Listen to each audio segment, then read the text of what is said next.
Hello, wrestling fans, and welcome to one hell of a show. My name, Diamond Donovan Douglas, better known as 3D. And I'm a handsome Harley Costello, and to you and myself, you all can call me Guido. Guido, I'm also gonna call you one lucky son of a bitch. Well, thank you. Because you're doing the play-by-play for the greatest wrestling event ever thrown down by Juggalo Championship Wrestling. The place, Cave in Rock, Illinois. The event, the 8th annual Gathering of the Juggalos. 8,000 rowdy, wicked, and ruthless Juggalos are on hand for tonight's spectacular, super, mega event showdown entitled Bloodymania. And it doesn't get bloodier than this. I'll tell you something. When it comes to rabid Juggalos, especially at the Gathering, if they don't see blood, they're going to get rowdier, and they will make anybody in their path bleed. That's right. And tonight, it promises to be one Bloodymania show. Tonight, Jimmy Jacobs goes up against Ultimo Dragon. The legend himself. That's right. Also, how's this for a grudge match? Tuff Tony goes one-on-one against Bull Payne and his little friend, which he calls Brother Payne. And of course, I'm talking about that damn aluminum bat. Oh, but that's not all. We got 3 men facing up against each other, wanting to destroy each other's fucking faces, asses, and necks. I'm talking about the one and only Pogo the Clown. I'm talking about Abdullah the Butcher. And I'm also talking about the legend himself, Jake the Snake Roberts. Some people would call that a dream match, but obviously that is a nightmare match. Oh. How's this for tag team action? 2 Cold Scorpio and Just Incredible get it on against Nosawa and the Great Muta. Oh, what could you ask for more? But we do have more, and you don't even have to ask for it because you're on JCW Slam TV right now. And we have Tracy Smothers straight out of the Las Vegas County Jail going up against a mystery partner who nobody knows who the fuck it is. He don't give a shit. He's fresh out of jail and ready to whip some fucking ass. 3D. We'll find out who his opponent is in just mere moments tonight. Also, 8 teams compete. 8 teams get it on at once in the Super Tag Team Elimination match. Competing for what, you ask? JCW Tag Team Gold, currently vacant, but not for long. And how about this for the main event?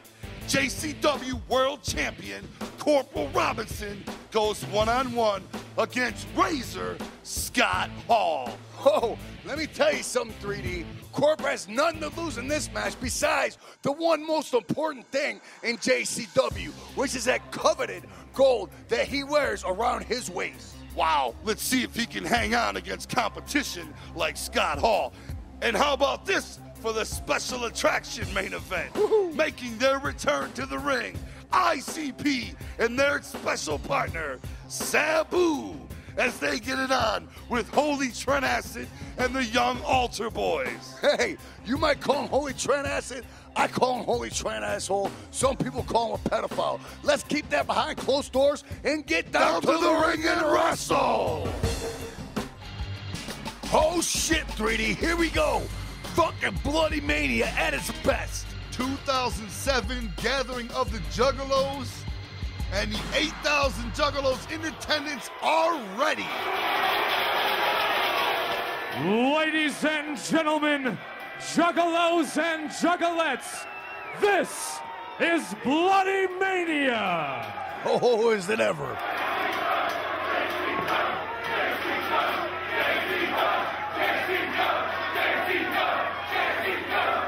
Nice sandbags, whore.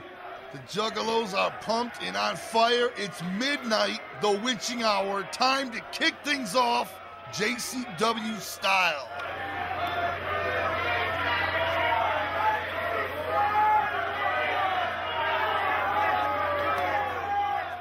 The following contest is scheduled for one fall. Introducing first, from Grand Rapids, Michigan, weighing in at 178 pounds, accompanied to the ring by his guidance counselor, Scotty D'Amore, here is the Emo Warrior, Jimmy Jacobs.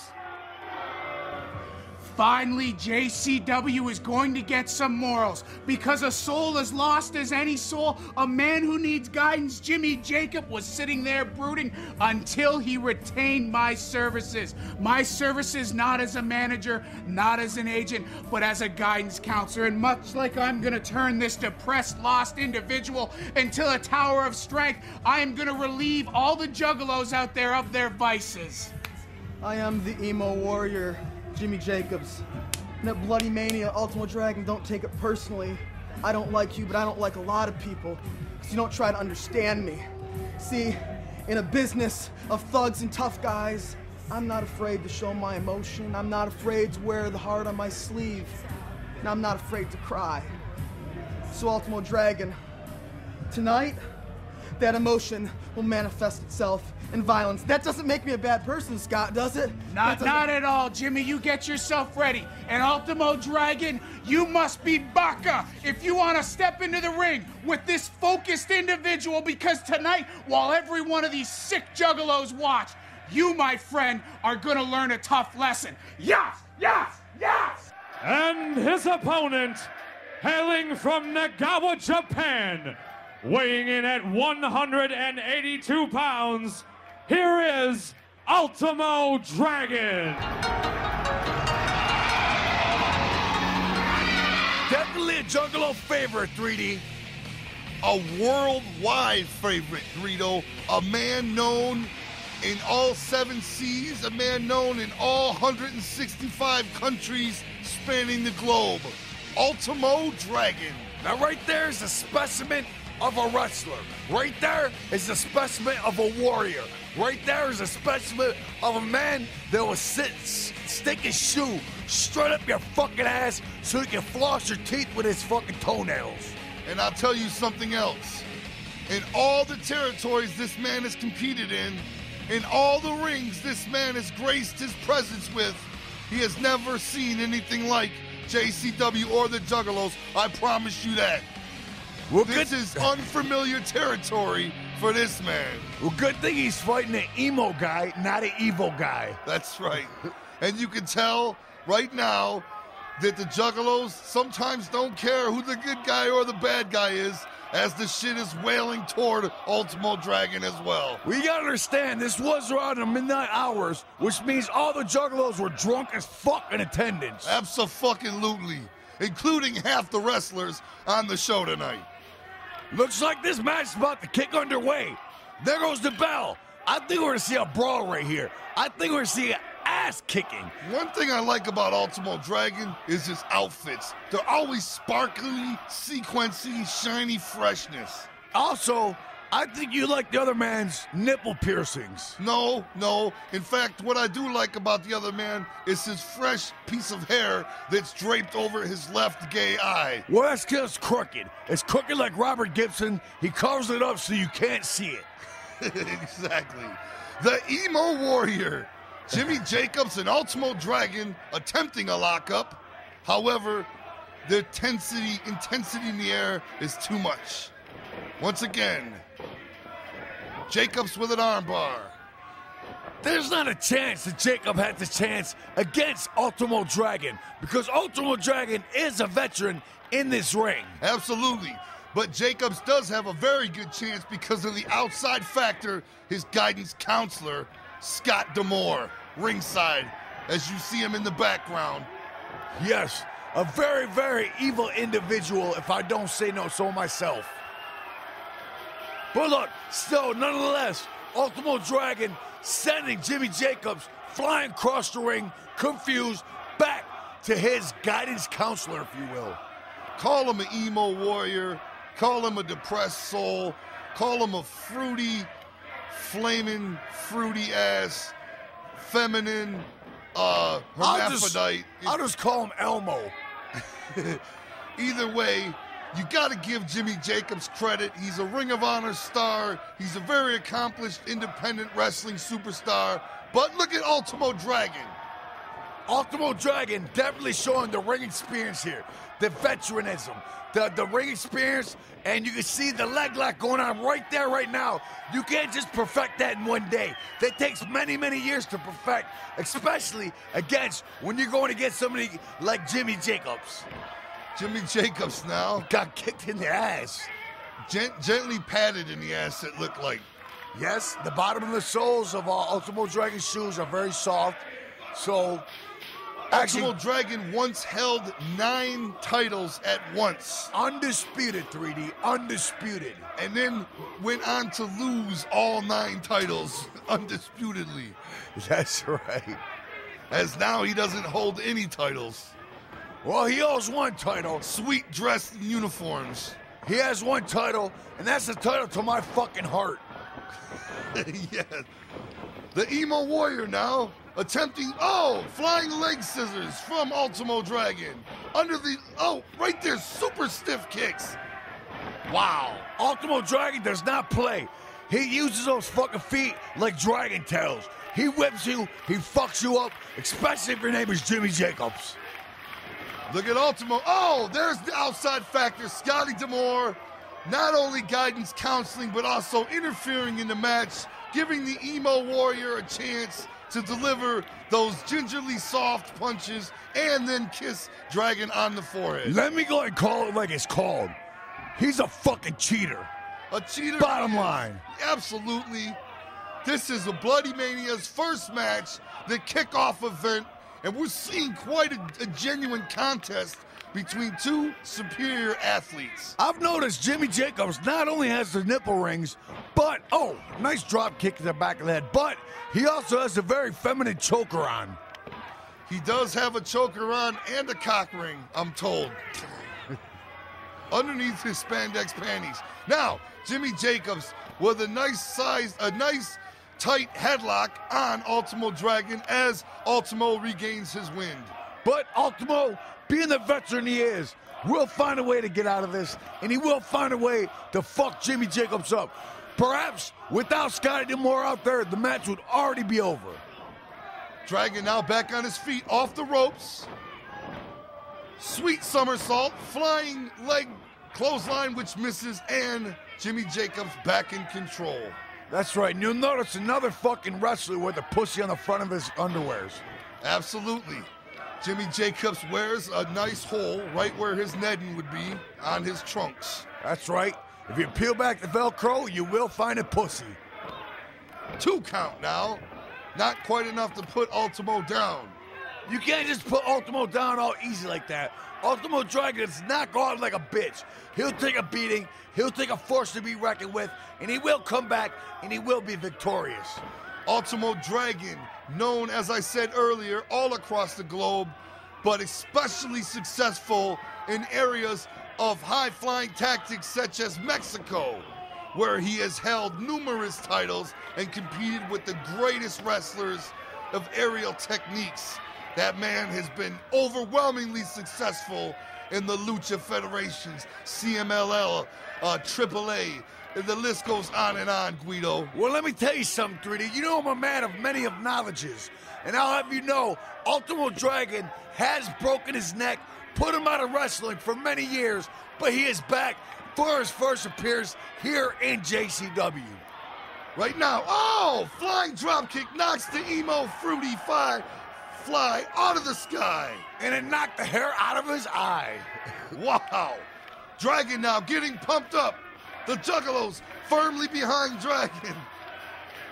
Yes, hopefully not too firmly. Right there, more of the lightning sting kicks. Anything Jimmy Jacobs can come up with, Ultimo Dragon can counter. Because the bottom fact is, this man is a veteran in the ring, and he will fuck you up. If you have any questions to ask about it, call me. I'll tell you about it personally. You want to punch him, he'll block it, and he'll kick you in the fucking face. Now we're seeing him going right to the top rope, where his best efforts come out of him. He is very familiar with that top rope territory. Through the sky, flying body press. This is going to do it. No. No. The pussy prevails. Unbelievable. Ultimo Dragon now giving that signal He's about to take it home on Jimmy Jacobs. Look at the incredible speed right here. Oh, that fuck Scotty D'Amore. Get off the ring, you fuckhead. Oh, yes. Dragon now giving Scotty D'Amore a taste of his own. Oh. And the Emo Warrior in place at the right time. Catches Dragon off guard. But no, Dragon reverses it. Oh. Oh, shit. A kick to the intestines. Oh, that's gonna do it. That's gotta be it right there. 1, 2, and 3. And why does Scott D'Amore love Canada so much with that Canadian shirt? Ultimo Dragon! Victorious Ultimo Dragon. Who'd have thunk it? I'd have thunk it. Everybody in the building would have thunk it. The second I seen Jimmy James come out and Ultimo Dragon came out, I knew the fucking winner hands down. There's your winner, Ultimo Dragon. Much to the appreciation of the Juggalos. Oh, look at that, the flying head scissors.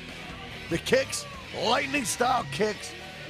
As they do from the Orient, lightning style moves, choke outs, whatever you want to call it. He'll choke the arteries out of your legs and fuck you up. He don't give a fuck.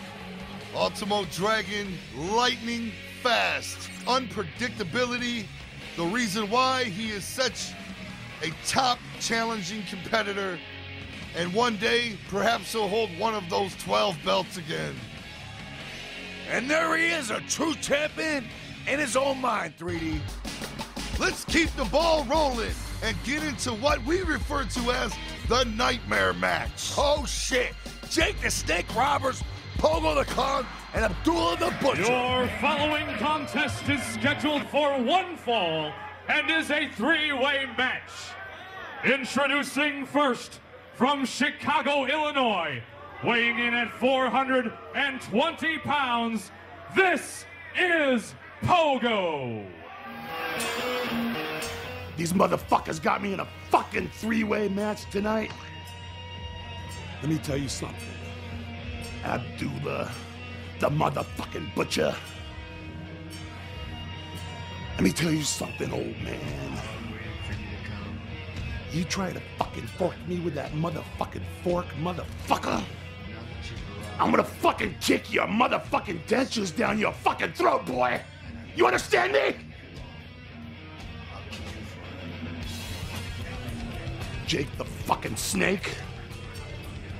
Let me tell you something, boy. You pull that son of a fuck sidekick piece of fuck thing you got in that motherfucking bag, and you put that motherfucker 5 fucking feet from me, motherfucker. I'm gonna fucking carve that fucking son of a bitch up and shove it down fucking Abby's motherfucking throat. You got me, boy? Let me tell you something, boys. You ain't never met nothing like me. I'm the one that might take you out for good, boys. Yeah. Whoa, Motherfucker! Motherfucking,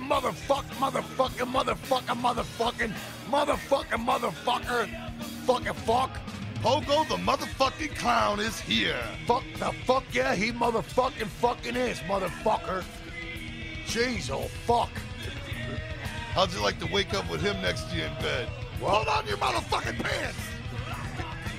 That probably only happened in prison, my friend. I don't give a fuck where it happened. It motherfucking suck, motherfucker! Oh, it appears he got a creamy, delicious shake across his back. I hope that was a shake. The Juggalos very appreciative of Pogo the Clown tonight. Well, you can see why. Look how awesome he looks.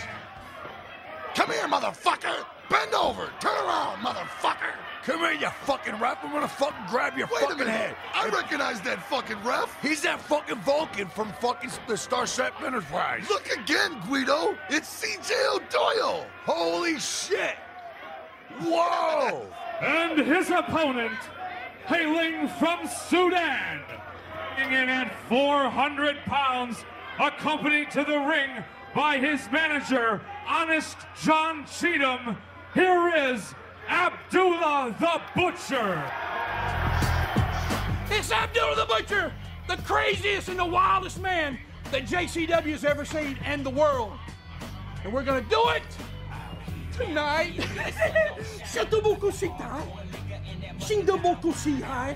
Hold the mind of Abdullah the Butcher. It shall never be touched, only by one man, and that is me. Tonight, JCW, Bloodymania. Check out the belly on the pastry chef. Holy shit. Those two boys share a lot of fast food on the road. They share many a buffet. They pay one ticket and they split the fucking buffet bill and they eat all they like. They close the buffet down every night. Pogo attacking Abdullah the Butcher. Abdullah the Butcher in prime physical condition. Pogo attacking him, repeatedly stabbing him.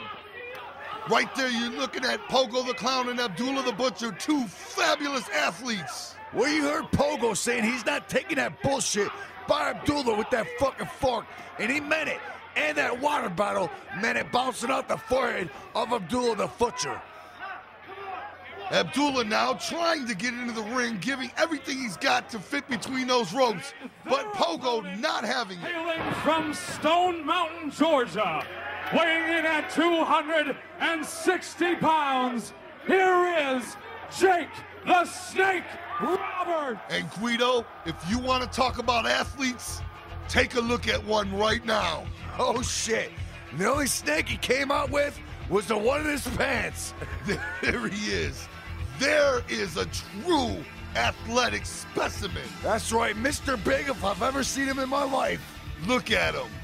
He's ready for action. Look at him. He knows how to brawl. He knows how to fight. And God damn it, he knows how to wrestle. And he knows how to drink, I'm assuming. Oh! I believe he knows how to smoke better than drink. Right now, lightning short arm clothesline knocking Big Pogo down. Jake the Snake came in his finest wrestling attire. And you'll notice on the back of his shirt it says size. The only size he has is a size on his stomach. Right now, going for that DDT on Pogo the Clown. No. Not Pogo so easy. Not having that shit. Hell no. Oh, Pogo with the bomb-ass elbow right on top of Jake the Snake. Look at Jake the Snake's poor face stuffed between the legs of Pogo the Clown. That has got to be horrific. Well, let me tell you something right now, 3D. No, look. Oh, my God. Oh, God, you're right. Holy shit. That's got to smell like fucking burnt rubber. But on top of that, Pogo the Clown having no respect for these two legends in the ring right now. He's out to win. He's out to fuck these two other guys up. Shit. He don't give a fuck if it's Jake the Snake or Abdullah. He's out to fucking pin him 1, 2, 3. Oh! Another referee slid in and made the count. It looks like somehow, some way, Pogo the Clown has pinned Jake the Snake and Guido. Jake the Snake's stomach fell out. Abdullah the Butcher never even made it in the ring. That's as far as he got in right there. The fuck just happened here? I don't know, but I feel like I got the shaft. I know I got the shaft. See a Pogo making Jake the Snake's stomach fall out. Jake the Snake not about to have it as he takes the female referee and DDTs her. He DDT'd her. Wow. Oh, what a big guy, Mr. Big. Fuck. Well, I'll tell you what. Abdullah never even getting in the ring. Part of the reason why was because Jake the Snake got in there because he thought there was crack in that referee's pocket. Now, he's picking up the referee again for a second DDT. Due to the Juggalos' request, Jake the Snake delivers. Wow. And he's blew up. He's sweating. He's bleeding somehow. Oh, and he's dry fucking her face. Unfucking real. 3 of the top athletes on the show wrap that match up in about 64 seconds. Hey, call me Miss Cleo, but I had a feeling Pogo was going to win this match. I don't know why. Well, he was easily the top athletic one of the 3. Who Kevin the fuck Gill. is this? Kevin Gill? Yes.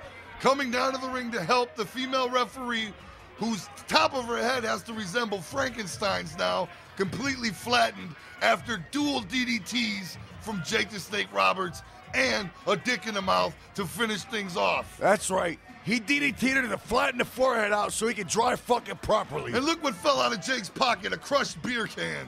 That's right. And maybe that's a piece of licorice? Or a crack rock?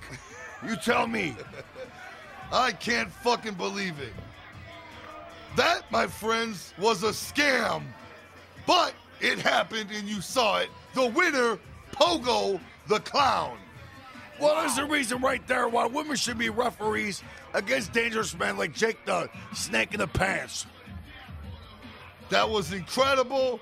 Kudos to Pogo. And just when you think the action stops, sweetie, fuck no, though. Not here at Bloodymania, goddammit. It's time for the Super Grudge match. Bull Pain and Too Tough Tony. You've been waiting for this one. The following contest is scheduled for one fall.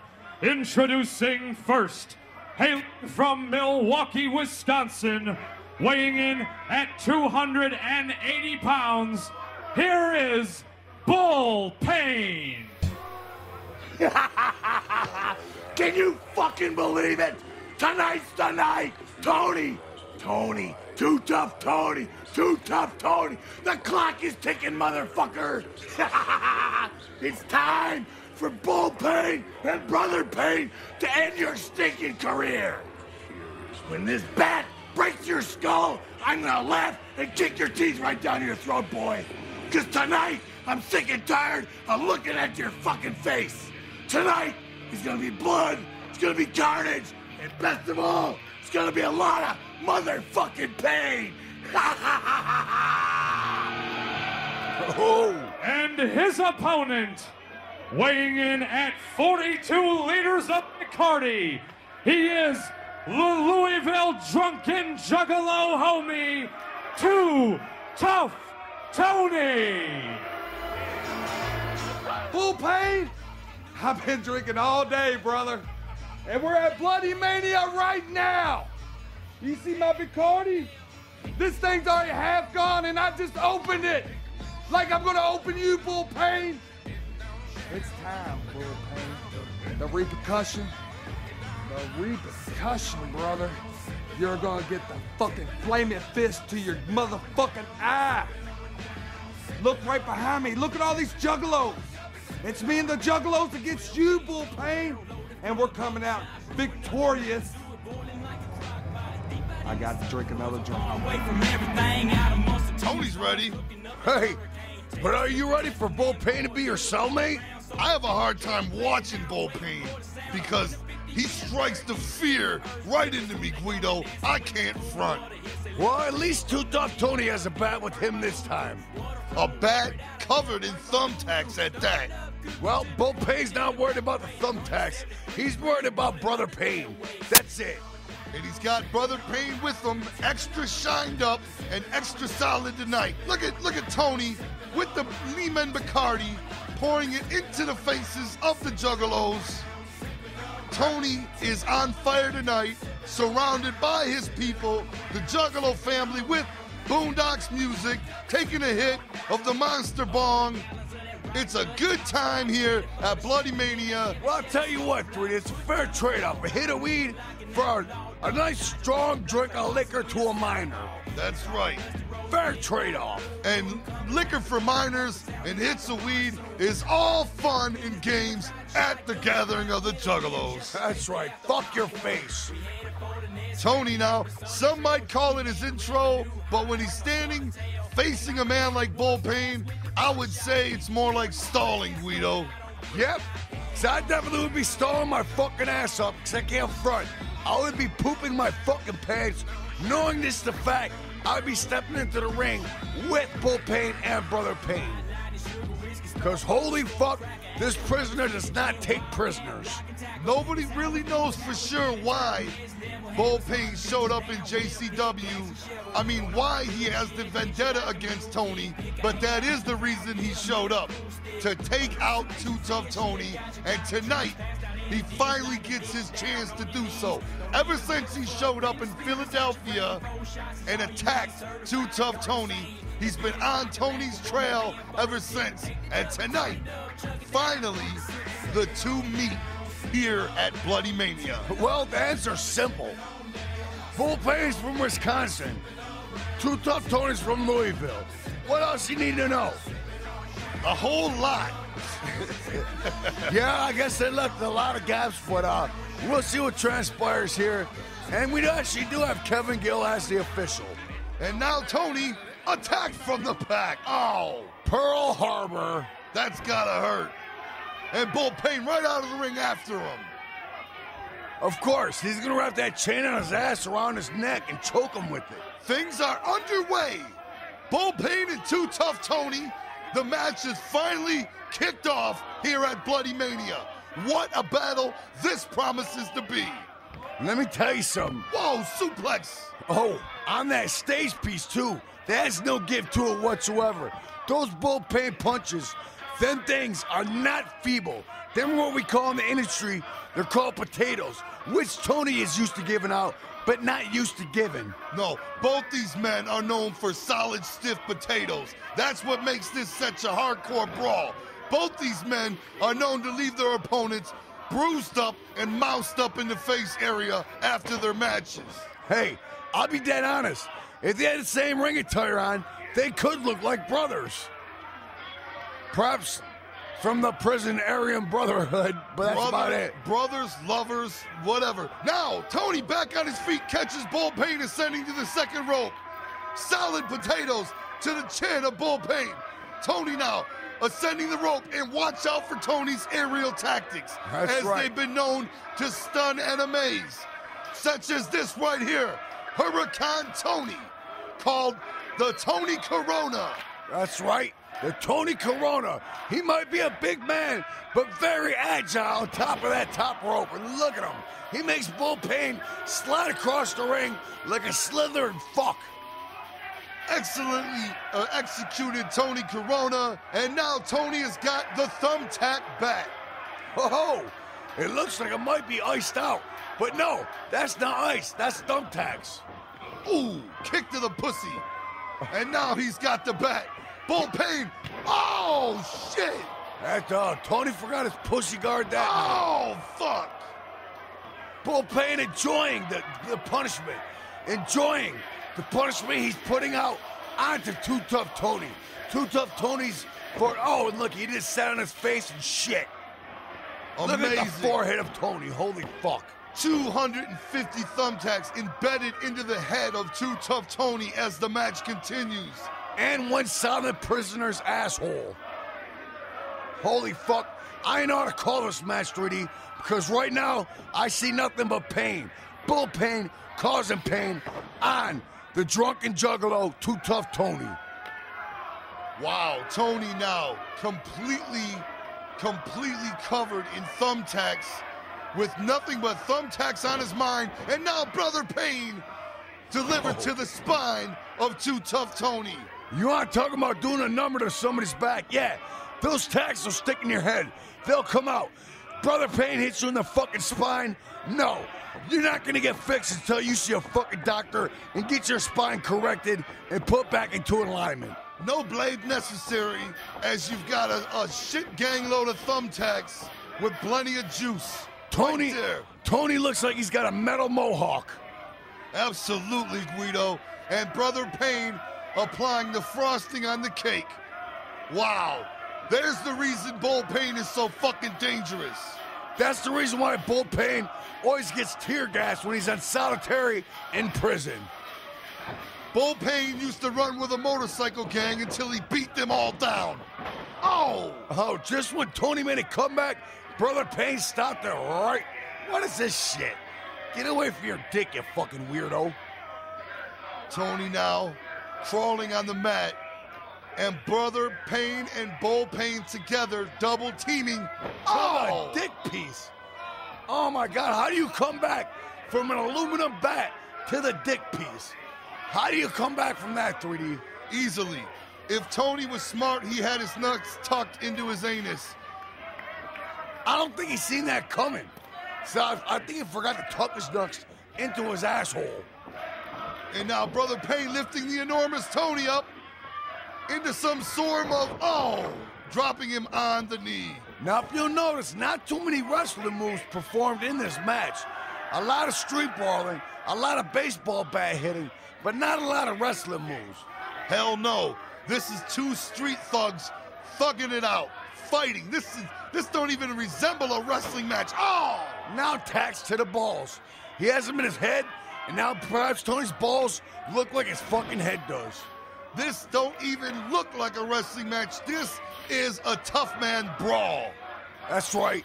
Have you ever been in a tough man contest with bats included? You're looking at it right the fuck now. Because this is street fighting at its finest.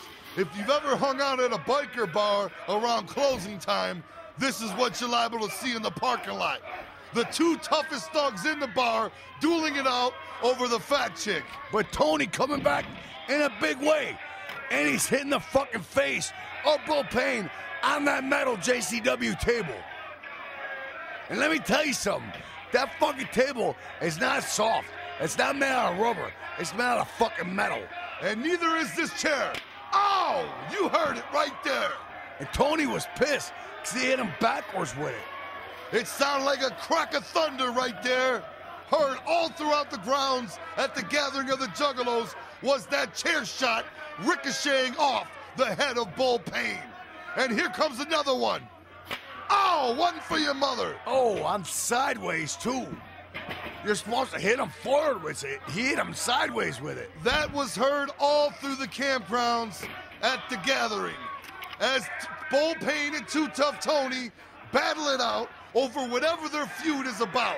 Nobody knows but those two men, Guido. But all I know is this feud might end right the fuck now with what Too Tough Tony has planned right here. Oh, holy shit.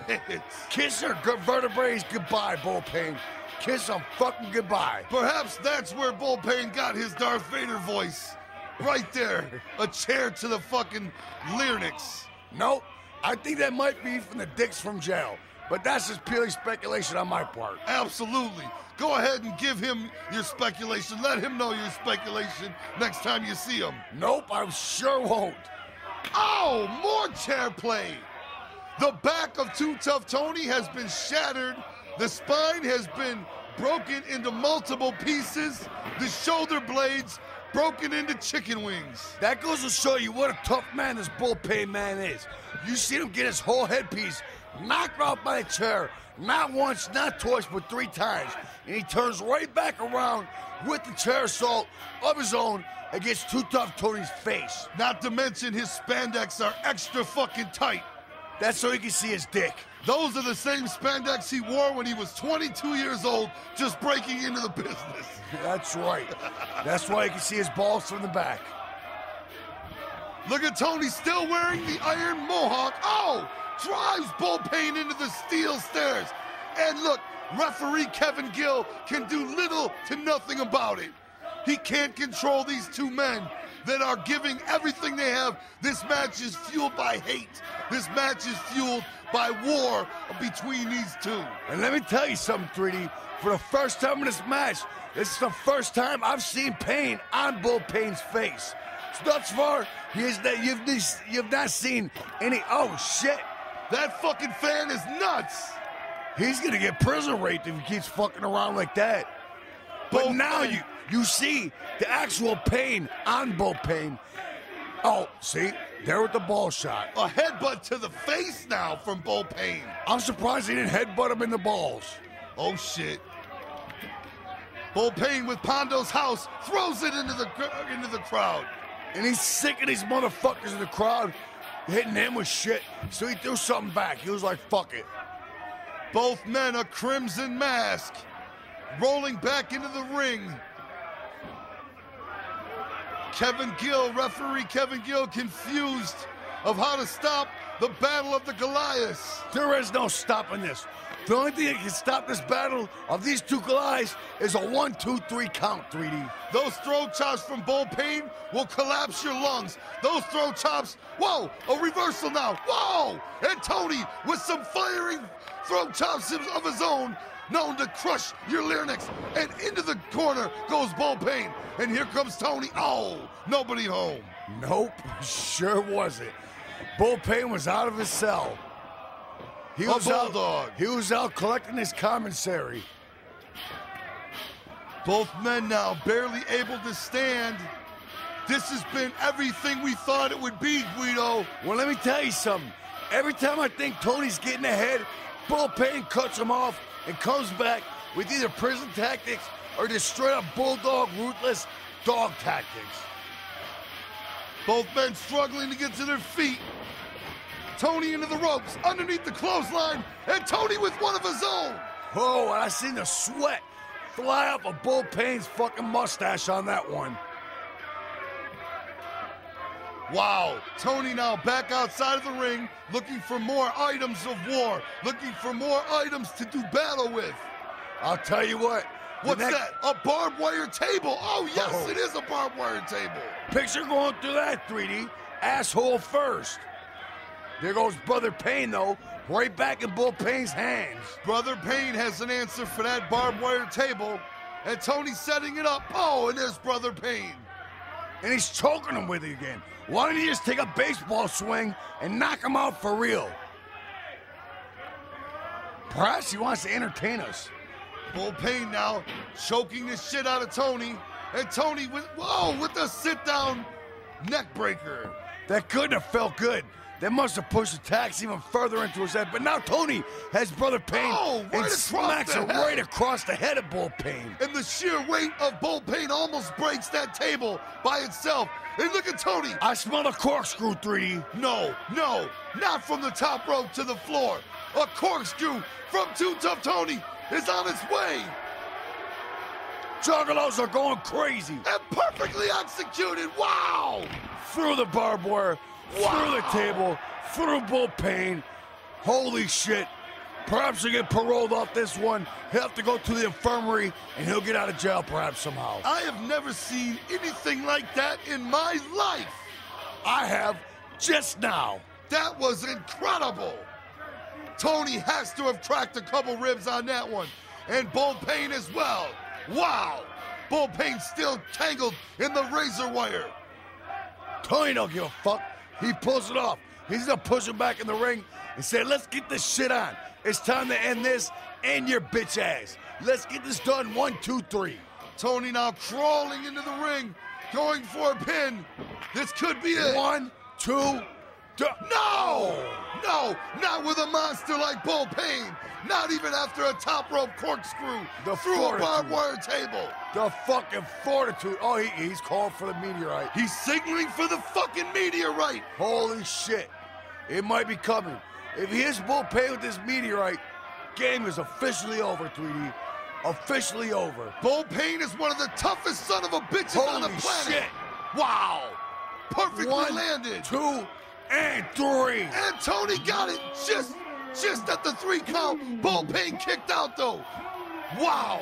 You can be the toughest prisoner on this planet, but the bottom line is, when you get punched in the face with a fucking fistful of fire, you're not getting back up from it. But Guido, did you see that? Right a millisecond at the 3 count, Bullpen kicked up that shoulder again in a millifragment of a second too late. Well, he's a tough motherfucker. That's all I gotta tough say. as you can get.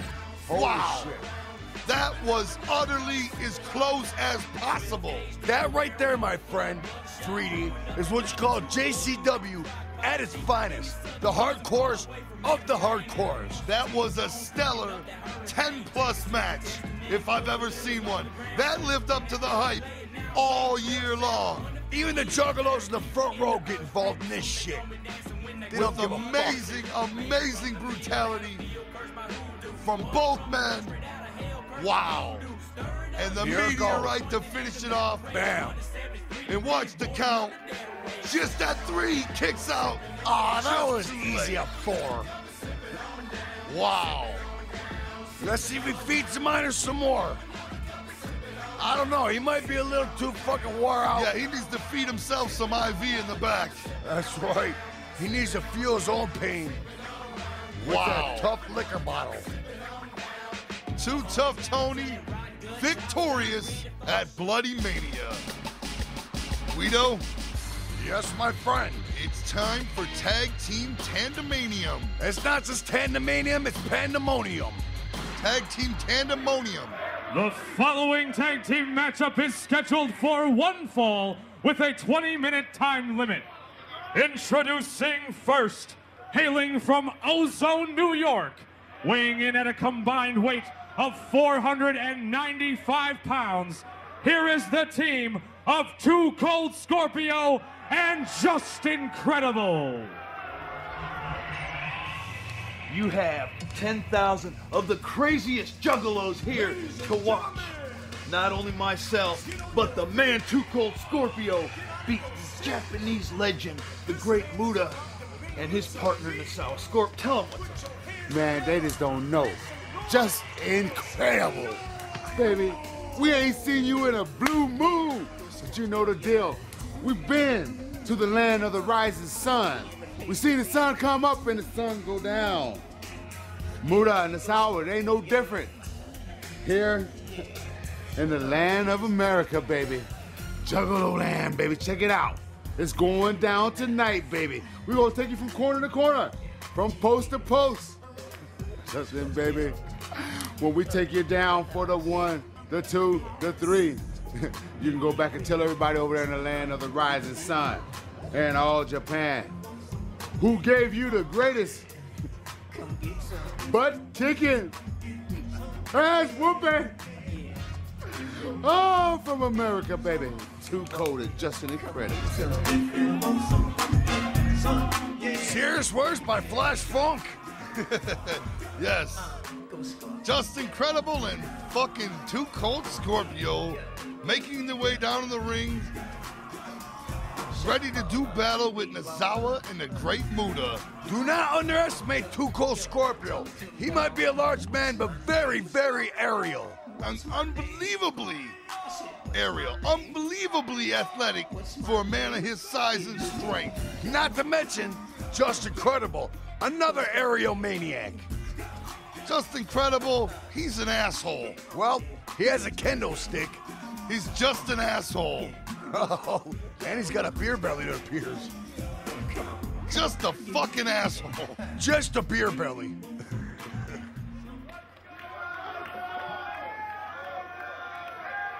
Give it back to me, you fuckhead. Told you he's an asshole.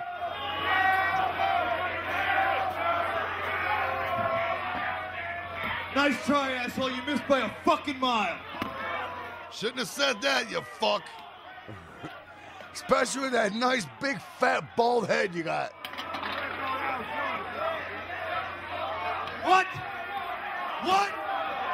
What? I think he thinks he's Kurt Angle. What? Or Steve Austin. Sweet stomach, guy. It looks like mine. But a little more hairy. Just an asshole stalling. Oh! Yep, missed by a mile, huh? It's hard to miss that, Dome. I'll sit here and wait all fucking day. Wait for what, you fuck? It's already at midnight.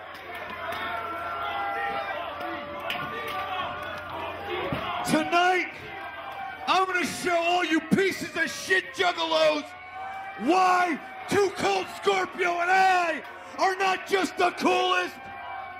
Why Too Cold Scorpio and I are not just the best. We're gonna show all you motherfuckers why we are just incredible.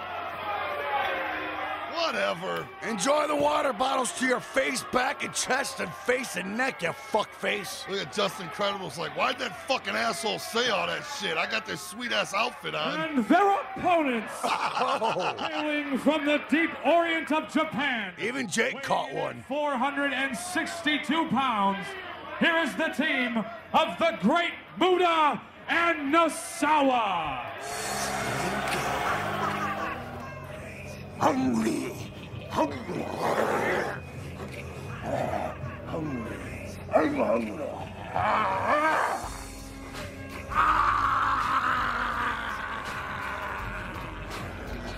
Hungry. What the fuck was that about? I don't know, but I'll tell you this much. The Great Muta is top-notch in my book, and so is the Japanese Juggalo sensation, Nosawa.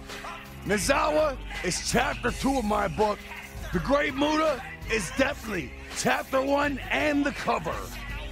Why was the Great Muta just picking through the garbage, though? He was looking for a shirt.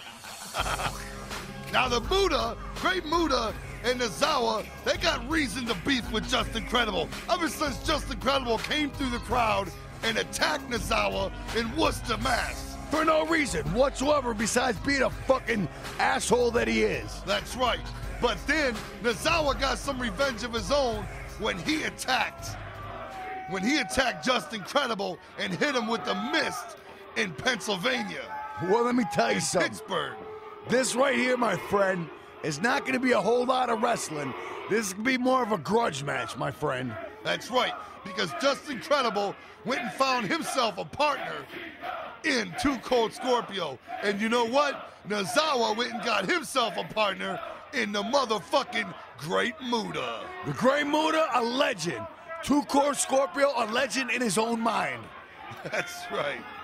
This promises to be one hell of a match. And I'm fucking geeked just to be watching Muta once again. Me too, and I'm gonna be all over his dick again. This is Muta's second JCW appearance. Now, in my opinion, Just Incredible should wrestle with a shirt on. Just Incredible attacking Nosawa from behind. That's why you don't see me and you wrestle without shirts on. No. Same reason why Just Incredible should have one on. I don't know about you, Guido, but you won't be seeing me wrestle shirtless anytime soon. Well, who knows? Maybe I'll get lucky and you'll come over my house and we'll have a shirtless match.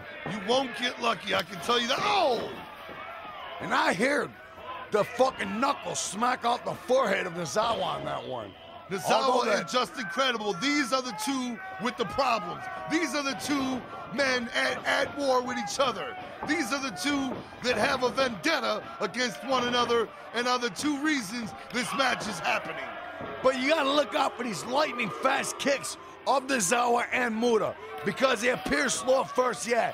When they throw those kicks, they throw those punches, and they throw those spews, forget about it. They go so fucking fast, all of a sudden, your ACL is fucking gone. Uh-oh, sounds like the Juggalos want to see Muta. I want to see him. Muta feeling it too, bouncing off the ropes. Muta enters the ring. The excitement is everywhere when Muta is near. He had to brush his own shoulders off. He's like, I'm not fresh. Let me brush it off. Look at Muta catching flies. Whoa! There weren't no flies he was catching. He killed a fly with the mist.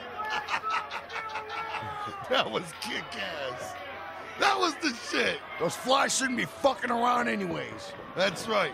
Muta now ready to lock up with Too Cold Scorpio. Now, if you notice, Too Cold Scorpio's head looks like an egg. Yes, it does. And it's about to be broken wide open by the Great Muta. Lightning speed and incredible strength on behalf of Muta. I don't want to sound like I'm jocking him too hard again, but I can't fucking help it. He's one of my favorite wrestlers of all time, Guido. Well, let me tell you something. He's got stiffer competition right here because he is going against a man, Too Cold Scorpio, who is a ring veteran in his own. He's been in WWF. He's been in ECW. He's been all through Japan, Puerto Rico, you name it, he's been there. He is a ring veteran, so Muta does have his hands full. I'll tell you one thing, though, Guido. When we once had the opportunity to six-man tag with the Great Muta in WCW, that was truly something all-time spectacular, and I'll never forget it. And now you see what makes Muta so incredible. The lightning-quick maneuvers, the lightning-quick speed of a man that has been around in this business for 20-plus years and hasn't lost a step. Tags back into his protege, Nosawa. Nosawa learned the ropes from Muta. Nosawa is learning the techniques of Muta. And both Nosawa and Muta in control of this match. And now, even Too Cold Scorpio is feeling the wrath of All Japan Wrestling's finest. What I don't understand is Nosawa wrestles with the shirt on when he's actually got a build. Yet Just Incredible, with a big fat beer belly, wrestles without a shirt. Nosawa only wears the shirt to show Juggalo love. This is Bloodymania, Guido. He's showing Juggalo love. I can't say nothing else about that besides he got kicked in the fucking face backwards. He certainly did. And let it be known. Let it fucking be known. Too Cold Scorpio is also a master of the martial arts. And a master of fucking chops. Wow. Look at the fucking face and determination on that man. He's ready to kill somebody. That man, a several-time ECW television champion. And you want to talk about ECW champions, talk about Just Incredible. That's right. He held the world strap for many, many, many months. That's right. However, I don't see his kendo stick. No, but you do see a belly. That's because many, many, many months he spent on the couch as of recently. Perhaps he ate his kendo stick. He put hot sauce, put it on a foot-long hot dog bun, and enjoyed it while he was watching his favorite football match on Monday night. Oh, running clothesline. Nosawa now on the mat. And Just Incredible drops the leg. Just Incredible doesn't look like he's slowed a bit, even though he is carrying somewhat of a loop bag on his stomach. Perhaps he's pregnant with a baby wrestler. It could be. Too Cold Scorpio back in the ring. Now, Too Cold Scorpio, not only a master wrestler, a master of martial arts, a master dancer. I was going to say a fucked up dancer. Danny Terrio would be proud of him. Yes, you might very well see Too Cold Scorpio on Dancing with the Stars in the future. Whoa! The only star he'll be dancing with is the brown star of Just Incredible. The third eye. That's right. Muta anxiously awaiting getting back in the ring. And look at Muta's unique mask. You don't see a mask like that on any other wrestler in the planet besides Muta. Besides KJ O'Doyle. True. Now, let's talk about Nosawa. Here's a man that works harder than any other wrestler in JCW. Nosawa works hard as can be to impress Juggalos. Works hard as can be to impress his mentor, the great Muta. This man is always out to prove himself to the Juggalo family and always out to prove himself to his mentor, Muta. Who just got tagged in. Tagged in and is doing damage to that right knee of Just an Asshole. And there it goes. Just an Asshole got his fucking leg ripped in half. And also, one thing about Nosawa, he's always out to impress the Juggalos because he's fueled from the Juggalos. When the Juggalos feel, oh, God, you fuck. Get your egghead with your pointy ears back in your corner, you fuck-face faggot. That is one dangerous man, Too Cold Scorpio now. And Scorpio in there now with Muta. Takes Muta into the no man's corner and repeatedly ramming that shoulder into the gut of the great Muta. Now let me tell you something, these two men, no strangers in the ring. No, their battles have been overseas as well as stateside. And now, Muta out of the way and with a drop kick of his own to the neck region of Scorpio. Muta knows how to work that ring. He knows how to get around that ring. Look at him. He just did a windmill back into the corner. And Nosawa delivers a shining high kick. That's right. Very shiny and very high. Even though he's got very dull boots, right when it hit his fucking chin, it made sparks. Nosawa, once again. 1, 2, and? Giving everything he's got. Giving everything he's got as the two most important factors in his life are with him tonight. The Juggalos and Muta. That's right. Now, perhaps if he would have packed his boots. Ooh, nice block. Nice block from Scorpio. And spinning round kick. Wow. Double team action sends Muta on his two fucking men to take Muta out. Incredible kick techniques. And now it looks like a pile driver. Tombstone. Damn. This could be very. Whoa! Look at the air on that moonsault. This could be it. This could be it. 1, 2. That's gonna do it. That was too much for Nosawa to kick out of. 3D, there goes my $100,000. I had it on Muta and Nosawa. Fuck. Wow. There goes the farm. Nobody saw that coming. That was a clean victory from incredible tag team sportsmanship on behalf of Just an Asshole and Too Cold Scorpio, I will admit. It was the power of the beer bellies. Wow. really something right there. I just bit ass on that one. I lost my house, my wife, and my dogs on that match right there. That was something else. The double team tactics proved too much for Nosawa, and Muta now wow! What? Wow! A spew and a shining wizard to Nosawa. Muta, not happy with Nosawa's loss, hits him with the green mist and a shining wizard. And he grabs some foreign notch up. I think he's gonna hit him with it. Oh my God, the Juggalos are not happy about that. I'm not happy about that. Now he's attempting to light the ring on fire. He's burning the whole fucking place down. What a fucking pyro. What's going on, Muta? I'm shocked.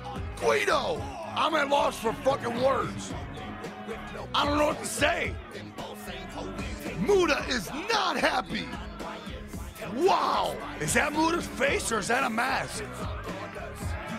I'm not quite sure. The crowd is stunned.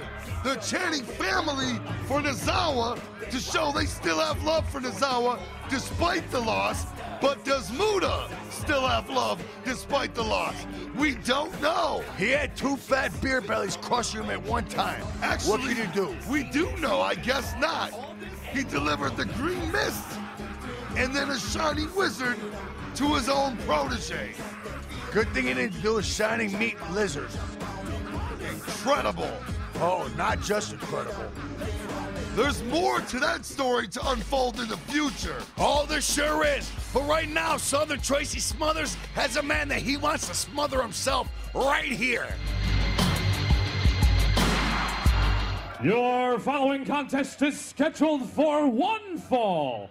Introducing first, weighing in at 240 pounds, hailing from Memphis, Tennessee, here is Southern Tracy Smothers. Fresh from the Las Vegas jail, we haven't seen him, Guido, in quite some time since he got arrested. Well, there's a reason why. He was arrested. He did his time, he's out, he's at Bloodymania, and he's ready to fuck somebody up with his fresh-ass rebel flag jacket. Well, he said he would be at Bloodymania. He said he'd be out of jail in time for Bloodymania, and he's here. And tonight, he goes up against a mystery opponent. Well, he's lucky it's not Too Tough Tony. That's all I gotta say, because he would be a dead man tonight. Wow. Southern Tracy Smothers voted the most hated wrestler in JCW history. And why not? Look how stale he is. Look at his ring attire. He comes out with a rebel flag jacket, with a rebel flag, and his fucking aunt's panties. His aunt's panties, and as well as banjo, sweet, sweet banjo music. Which he played by himself with his toes. Digging through his pockets, and he hasn't even spoken a word, and the Juggalos are wailing shit at him already. He thinks it's a microphone, probably. Oh, no, bad mistake. I'm just waiting for him to grab the mic and talk for like 4 fucking hours. There ain't one of you Juggalos, so JCW, I'll kill every one of you motherfuckers. Oh, he's getting it the fucking hard way, 3D. He's getting madder and madder. I feel bad for his mystery opponent, because he's getting pissed. That's called Friday. He just got paid. Oh, uh-oh. He's got a chair. Oh! And he says what? Oh, shit. It's good to see Tracy Smothers back in the JCW ring, though. I'll tell you that much. Who's his opponent? I gotta see. I'm wondering. I gotta know. 3D, who is it? I hope it's somebody that comes out and kicks his fucking ass. It better be CJ O'Doyle. If it is, I'm gonna pop a boner in my underwear. Hey, fuck you, motherfucker! There goes that mic. How'd I guess? Come on, guy. You that big a bunch of pussies you gotta throw shit, huh? You know what you are? You're a bunch of Juggalo jackoffs. Ooh. Tracy Smothers is back. Wow, he's wearing a one-piece leotard, too. And the first time I hear a JCW out of you motherfuckers. Here we go with the same gimmick.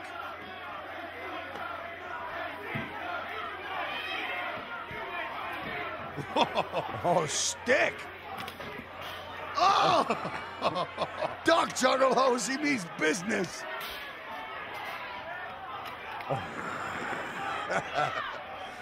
Tracy Smothers versus 8,000. I love it. If I hear an ICP one time, I'm gonna get more shit thrown at me. Wow! Knocked the mic right out of his hand. Perhaps his mystery opponent was the Juggalos.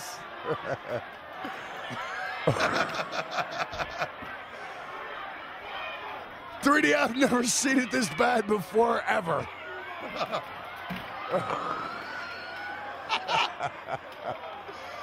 Woo! Oh, JCW at his finest. Tracy Smothers has returned I think to he might be Juggalo leaving. Championship Wrestling, and now he's gone again. As fast as he came back, he left. And the winner of this match, The Juggalos. the Juggalos. Holy shit! He really threw that into the crowd. Ah! I don't know whether Billy cut the mic off or it got broke. just like a bunch of pussy ICP, you gotta throw something, you motherfucker. Hey, you're the one throwing shit, you fucking asshole. When is ICP known to throw shit? Right. I love Tracy Smothers. He's the best. No, it's not fuck you, it's fuck you. Oh, the best comebacks Y'all ain't ever. nothing but a bunch of video game living at home motherfuckers ain't support yourselves. Fucking nerds. He's like, Shaq, I gotta get to the ring. Wait a minute, I think I recognize that music. Got the ferry shut down. That's that music. You're a bunch of white boys. That's Ron the Truth Killing. Oh, shit. Talk about the opposite of a redneck. Ron the Truth Killings is the mystery opponent for Southern Tracy Smothers. Let me tell you something. I'm a big fan of Ron the Truth Killings. Not a big fan of his sexy dancing, though. Mystery opponent, Ron the Truth Killing. I think he's gonna kill Tracy Smothers. Wow. I was hoping it was CGO Doyle.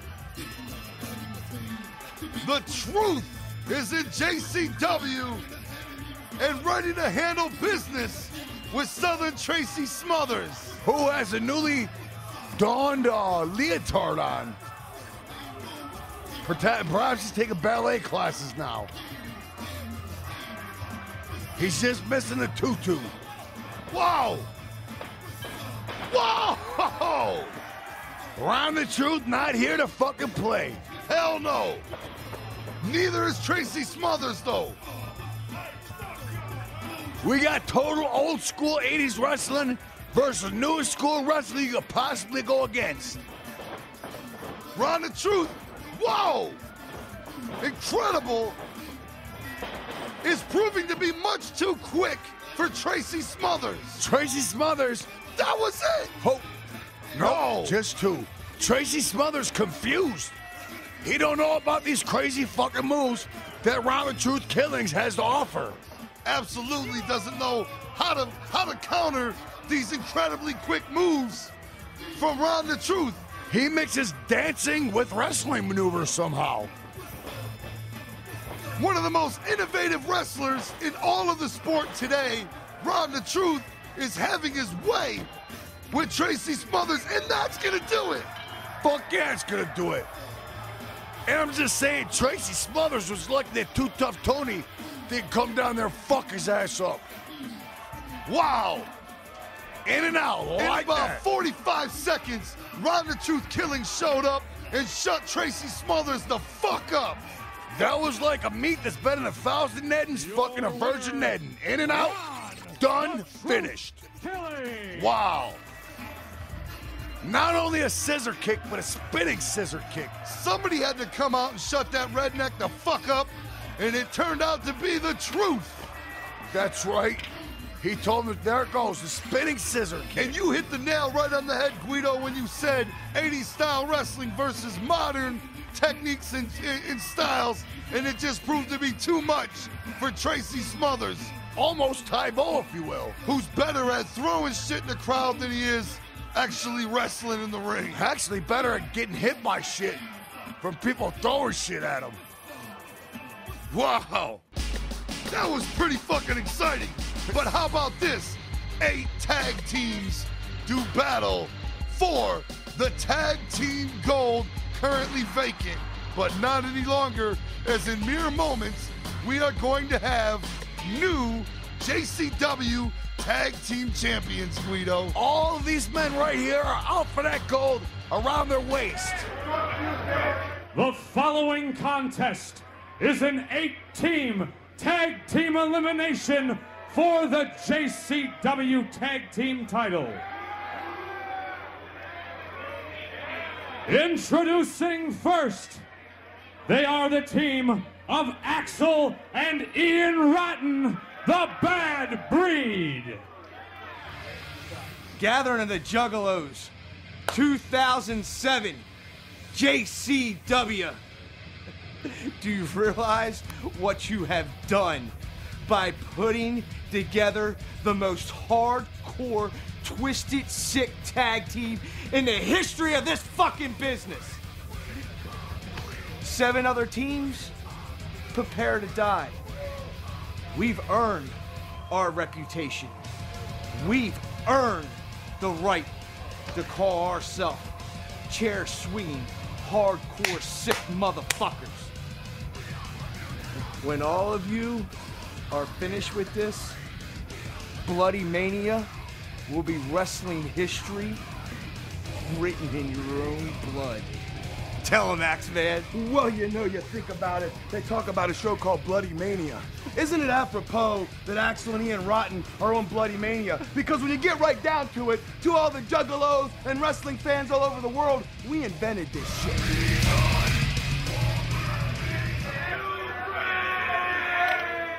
And their opponents, the team of Samu and Fatu, the Head Shrinkers. Gathering 07, baby! It's time to go down for the JCW Heavyweight Tag Team Championship, baby! And me and Alofa, they came here to do one thing, and that's whoop some motherfucking ass! That's right, baby! We don't give a goddamn if it's Tito and Speedo Santana! We don't care if it's Brutus, the fucking Beefcake! The bottom line is, baby, we're coming out that goddamn ring with them belts! Ian and Axel Rotten, you ain't using us for no fucking stepping stone either, boy. So strap your fucking Nikes on tight. Because if you smell something stinking, it's us. Because we're the shit. Or perhaps the lack of deodorant. Who knows? 2 men from one of the most illustrious wrestling families there is. Alofa and Samu. The devastating Head Shrinkers are here to go for them coveted JCW Tag Team belts, Guido. With their very large posteriors, if you will. And their opponents, the team of Brutus Beefcake and Greg the Hammer Valentine. Well, these men right here, 3D, I don't believe they even need an entrance whatsoever because they are the original dream team. If you talk about wrestling teams from our generation, you cannot bring up the dream team. These men, former WWF multiple-time tag team champions, Greg the Hammer Valentine and Brutus Beefcake. Look at the difference of shape. Brutus Beefcake looking fabulous. Greg the Hammer Valentine, he looks like he's taking VO5 hot oil treatment to a whole new level. Well, Greg Valentine's always had a face that looks like somebody beat it down with a spiked bat. It looks like the back of a loaf of bread. That's right. His face resembles a fat man's naked ass. But that's what I've always loved about the Hammer. That's right. He'll hammer you with his ass. The Dream Team. And their opponents, the Pimp and Gimp Connection, Human Tornado, and Zach Gowen. Zachary. My boy Tornado. Pimp and Gimp, Pimp and Gimp, Pimp and Gimp, Pimp and Gimp. I can hear it now, man. It's you gonna hear be it great. now. We heard it now. We can hear it now. We're gonna hear it later when we win those JCW tag titles. Yeah. And we heard it at the Super 8 about 6 hours ago. When we were in the fucking train on that fat cleaning lady. Woo! 8 seconds, baby. 8 seconds. 8 seconds. 3 pump Woo, chump. nothing. 3 pump chump. Nothing. Nothing. In and out, baby. In and out. Just like the burger. But you know what we're about to do tonight? Bloodymania. Woo! It is Bloodymania, isn't it? It is Bloodymania. Team champions. I think we got this one We're locked, already yo. champions in our own head. All we need now is the gold around our waist. The Pimp and Gimp Connection. There's no other two clowns like these guys, Guido. They have fun in the ring, they have fun kicking ass, and do a good job doing it. That's right. One leg or not, it don't matter, because the third leg... And their opponents, the team of Tito and George Santana. The Santanas are in town. The tag teams are up for grab. JCW champions, that's what we want to be when it's all over and done with. It's not going to be easy for me and Jay, but we've been preparing for this match. We're going to be going up against the likes of Brutus the Barber, Beefcake, Greg the Hammer Valentine. There's going to be some Japanese wrestlers. There's going to be the Samoans. It's going to be 8 tag teams, and only one is going to be the winner. And we came too far not to leave here with the belts around our waist. We know it's not going to be easy, but we're here to win.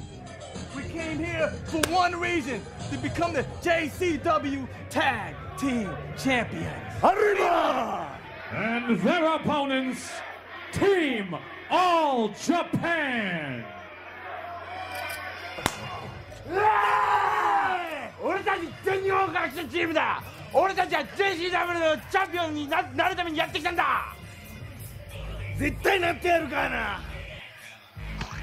Whatever the fuck that was, they mean business. That was a lot of words said in a little time of space. That's right. I believe they said they're gonna win and kick everybody's fucking ass.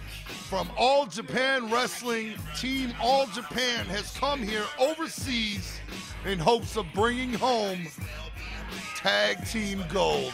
But don't let anybody fool you. We didn't fly him in. We brought him in by ship. That's right. A wooden one with a sail. Opponents, the team of Basham and Damaja. Please look at this body. There is a reason that Doug Basham and the Damaja are here at Bloodymania. JCW Tag Team Tournament. 8-way elimination. And we are here to make a statement. And that statement is that the Damaja and Basham are the elite team in professional wrestling. Tonight, JCW Tag Team titles where they belong. Not with them. Hey, a lot to say about steroids, though. Doug and Danny Basham, formerly known as the Basham Brothers in the WWE, Doug Basham and the Damaja have come to JCW looking for gold. Final opponent, the team of Madman Pondo and the Necro Butcher. Now, 3D, I gotta ask you. In this match at Bloodymania, Gathering of the Juggalos, 8th annual, 2007, are these men coming as lovers or as squallers? A little bit of both. They get the best loving out of each other when they're squalling. Well, yeah. They like hard sex with each other. What is it called? Breakup to makeup. So they like makeup fucking. Breakup sex is the best between those two, I'm guessing. Especially with a beard like that. Nonetheless, the crowd favorites, they Juggalos love these two idiots. Well, I'll tell you what, too. Necro must have made a little bit of change off that JCW tour because he's got a new shirt on. It's Pondo's shirt. but they share everything, including Speedos. I think they dig through the fucking donation dumpsters that you put clothes into. He hangs them by the feet inside of those, and they pull clothes out of them. Look at that ring, Guido.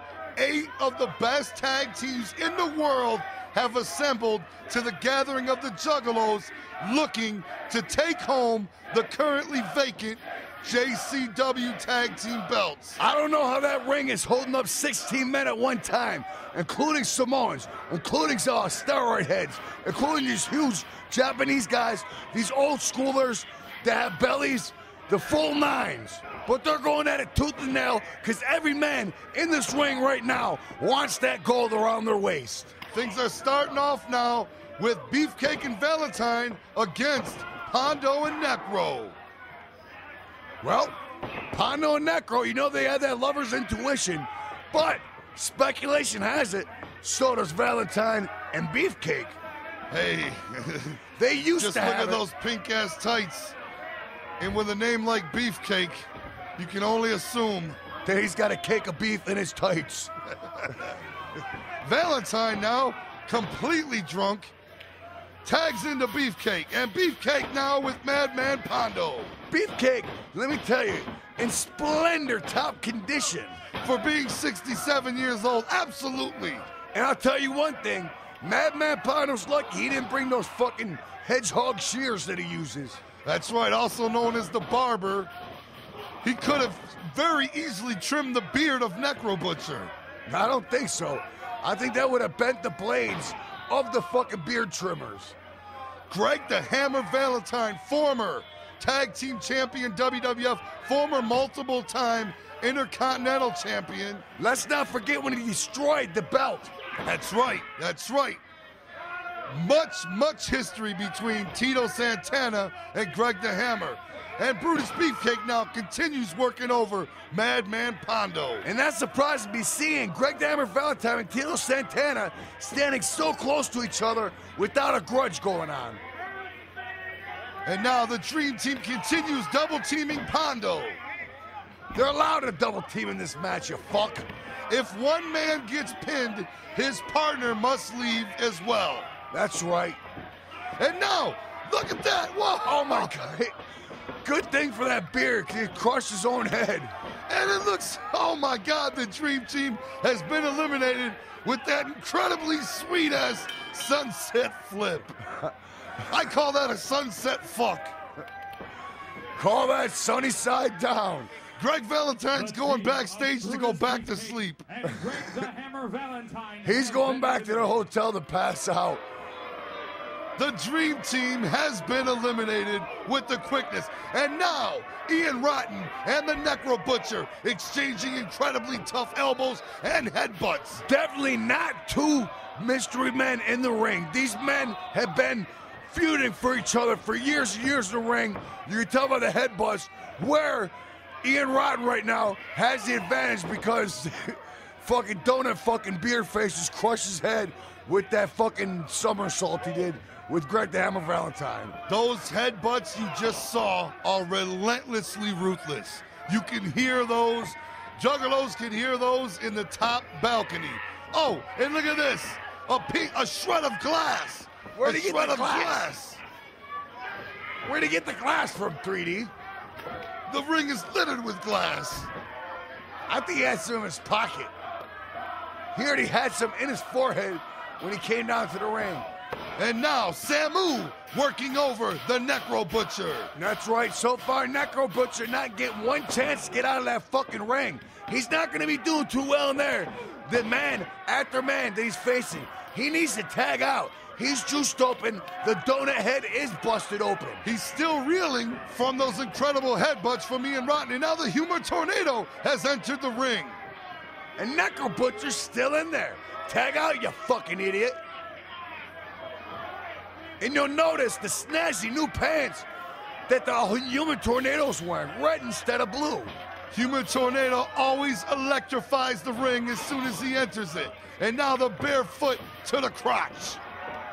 He's lucky he didn't punch him in the balls, so he would have got a back slap to that bearded face of his. Pondo going for a pin, but not gonna work. Too bad that's not Pondo, it's Necro Butcher. But you might as well call him Pondo because they love each other just the same. Butcher picks up, flying leg scissors, takes over Necro Butcher. Human Tornado on fire right there, wow! Sends Butcher over again, and as you pointed out earlier, Butcher's still in the ring. He needs to get the fuck out of there. Now's your time to tag out. Why he's got a wet ass? Now's your time to tag out, you fucking Brillo pad face. Get the fuck out of there, you human donut. Tag off to somebody else before you suffer the consequences and get pinned and don't get that title. Necro Butcher still in, and a stomp to his bare foot from the Human Tornado and a thunderous uppercut. Wow! Very nicely done. Very nicely done by the Human Tornado. He knows how to work it just like a tornado. He knows how to spin. He knows how to make his fucking mark here in JCW. Watch out for Air Tornado. Wow! Taking out both Necro Butcher and Madman Pondo with an amazing dive over the top rope. And now you see Axel Rotten attack Samu. That's right, we got the Samoan Power versus the Mulleted White Trash. Axel Rotten now looking extremely shitty in the ring. Human Tornado wondering what the fuck's going on. He's like, I should still be in there. Why am I not in there? Just because I jumped out of the ring? I'm automatically out? Oh, get one of those Samoan foot slaps to your face, you fuckhead. And here comes Alofa. A little bit of double team, double headbutts. Whoa! He better hope he don't get those double asses. That did it. That did it for Axel Rotten and Ian Rotten. I believe that was a 4 count. The bad breed has been eliminated. And Jay Santana in the ring right now, being Samoanated, if you will. That's right, Jay Santana receiving a beating from Alofa. Wow. Those chops, when they hit you in your forehead, forget about it. You'll feel that in the back of your fucking nutsack. Look at the size of Alofa. What a dangerous man. Also from the Samoan family. Not one to fuck with. I wouldn't even call him a man. I'd call him a beast. More like an animal. A professional wrestler. A beast at that. Choking and mauling and maiming Jay Santana. Now, another tag to his cousin, Samu. Don't get him confused with the whale from fucking that one ocean park. Samu. Yeah, don't get him confused with that guy because he'll kick Samu's ass. Dang, stereo headbutts both miss as Jay Santana gets out of the way in time and tags to his cousin, Tito. Oh, we might see a flying elbow going on here. Tito in the ring. Look at him. He hasn't lost a step. Total house of fire, 3D. Total house of fire. Will we see the flying elbow? I don't know. Wow. Thunderous clothesline from Tito Santana. Oh. And a double axe handle from Alofa to the back of Tito Santana. And now the Samoans double teaming Tito into the ropes. I smell reversal. He ducks under. Whoa. He rolls up Samu. 1, 2, 3. Yes! Samu is the fuck out of there. Oh! And look at Tito Santana grabs a Human Tornado, tags back into Jay Santana to take care of it. Wow. Now Jay Santana and the Human Tornado. Oh! Shit! I thought he was going for the balls. I was going to say, don't do it, because if you go for the balls, you're going to get fucked up. Because he does have balls of steel. That's right, everybody knows. Human Tornado has an iron ball sack. And he is completely immune to any damage done to his balls. He's ready for it. Oh, look at this. Danny Basham into the ring now. Whoa! And he bashed him. A monstrous clothesline puts Tornado on his back. I'll tell you what, as far as JCW goes, these two men right here, this tag team, are two of the most fit men in this organization. Steroids, maybe. Steroids, maybe not. You make the call. Incredibly fit. Well, the Juggalos predicting the steroids themselves. And now Human Tornado ducks behind him and tags to his partner, Zach Gowen. Zach Gowen, no steroids involved, only one leg, willing to take out the biggest men in JCW. And now, Danny Basham, whoa! A quick reversal with another 2 count. Oh. Not enough to put out Doug Basham. He just pushes him like a little fucking ragdoll bitch. He's only got one leg, for Pete's sake. What are you gonna do? This has been quite a match so far, I'll tell you that much. Whoa! And now, Doug Basham toying with Zach Gowen. Tags into the Damaja, formerly known as Danny Basham. Let me tell you something. These 2 men are just being straight up bullies on the Gimp. Straight up, because they know he has one fucking leg, and they're just totally taking advantage of it. Whoa, look at that. Picks him up by his leg. Incredible. The Damaja doing damage to the leg of Zach Gowen. The one only leg he has. That's what he calls his good leg. Wow. The Damaja Zach. Having his way with Zach Gowen, but no! The Zach tornado Gowen, DDT. full of unpredictability. And now Zach Gowen ascending the ropes. And what's he doing? Oh, he's going for the moonsault. His finisher, his patented finisher, the moonsault. Will he pull it off? Oh. Fuck no. Not even close. A little too soon for a man of the Damaja's caliber. He's going to kick him in his leg. Just a feeling. Oh, no, he's around the neck.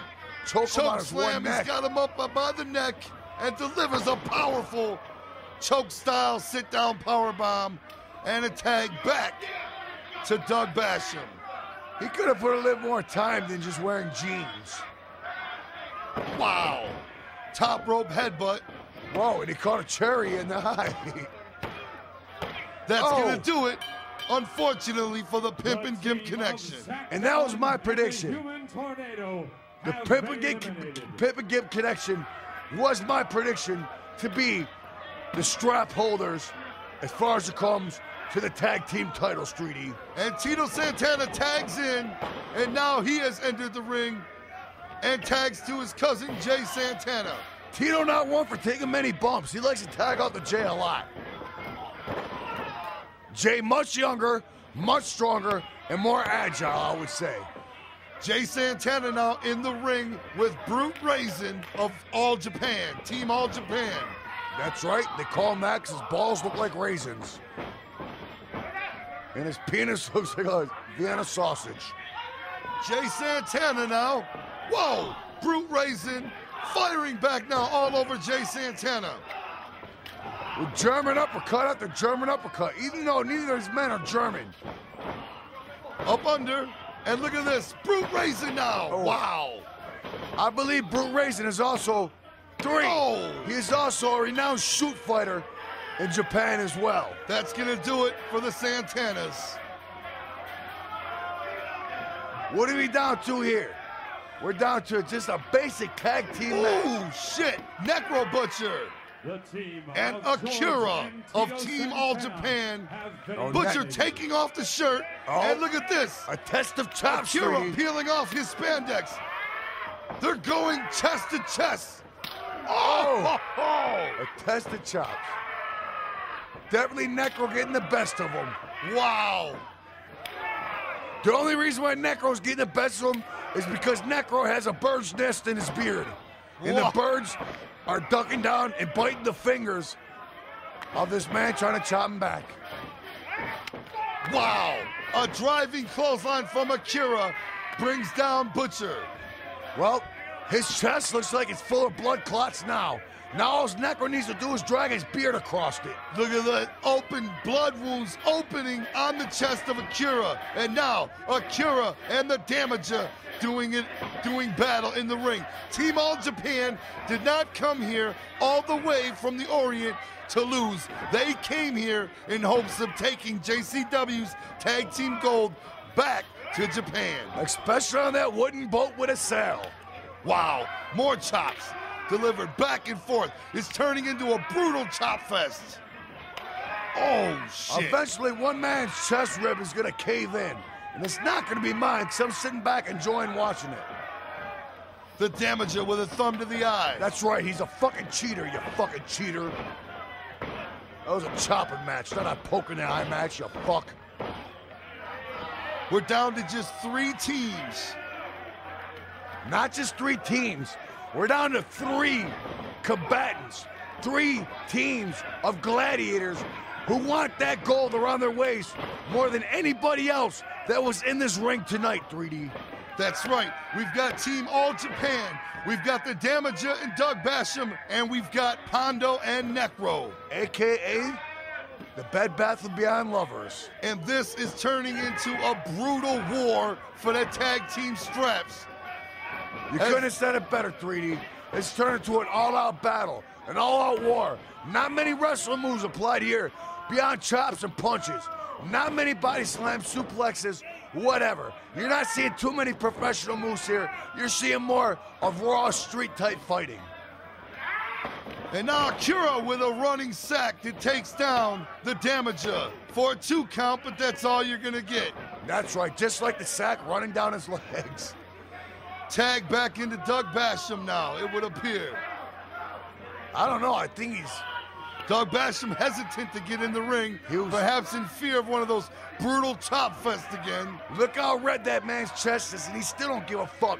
He's ready for more. He's ready for another chop fest. But he's like, fuck it, you take care of it, brother. A tag back into Brute Raising. That's right, the Brutal Raisin is in the ring. The Brutal Raisin now. And Doug Basham. Don't mistake him for a grape, goddammit. He's a fucking Brutal Raisin. As you stated earlier, the Brute Raisin is a mixed martial artist, and very successful one at that. Mixed martial arts record of 9 wins and 2 losses. That's right.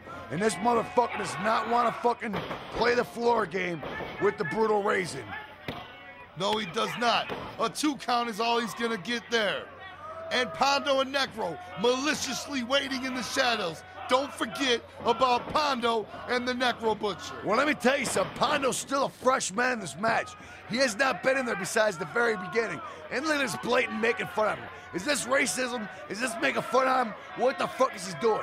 I'll tell you what he's doing. He's about to get his ass kicked. That's what the fuck he's doing. But like I said, Pondo, a fresh man, even though he looks like Frankenstein, he's still a fresh man in the ring. Brute Raisin is not happy with that flagrant disrespect on behalf of Doug Basham. Or maybe he'll bash his fucking face in. Wow. I don't think he's gonna chop for his chest no more. He's going for the face piece.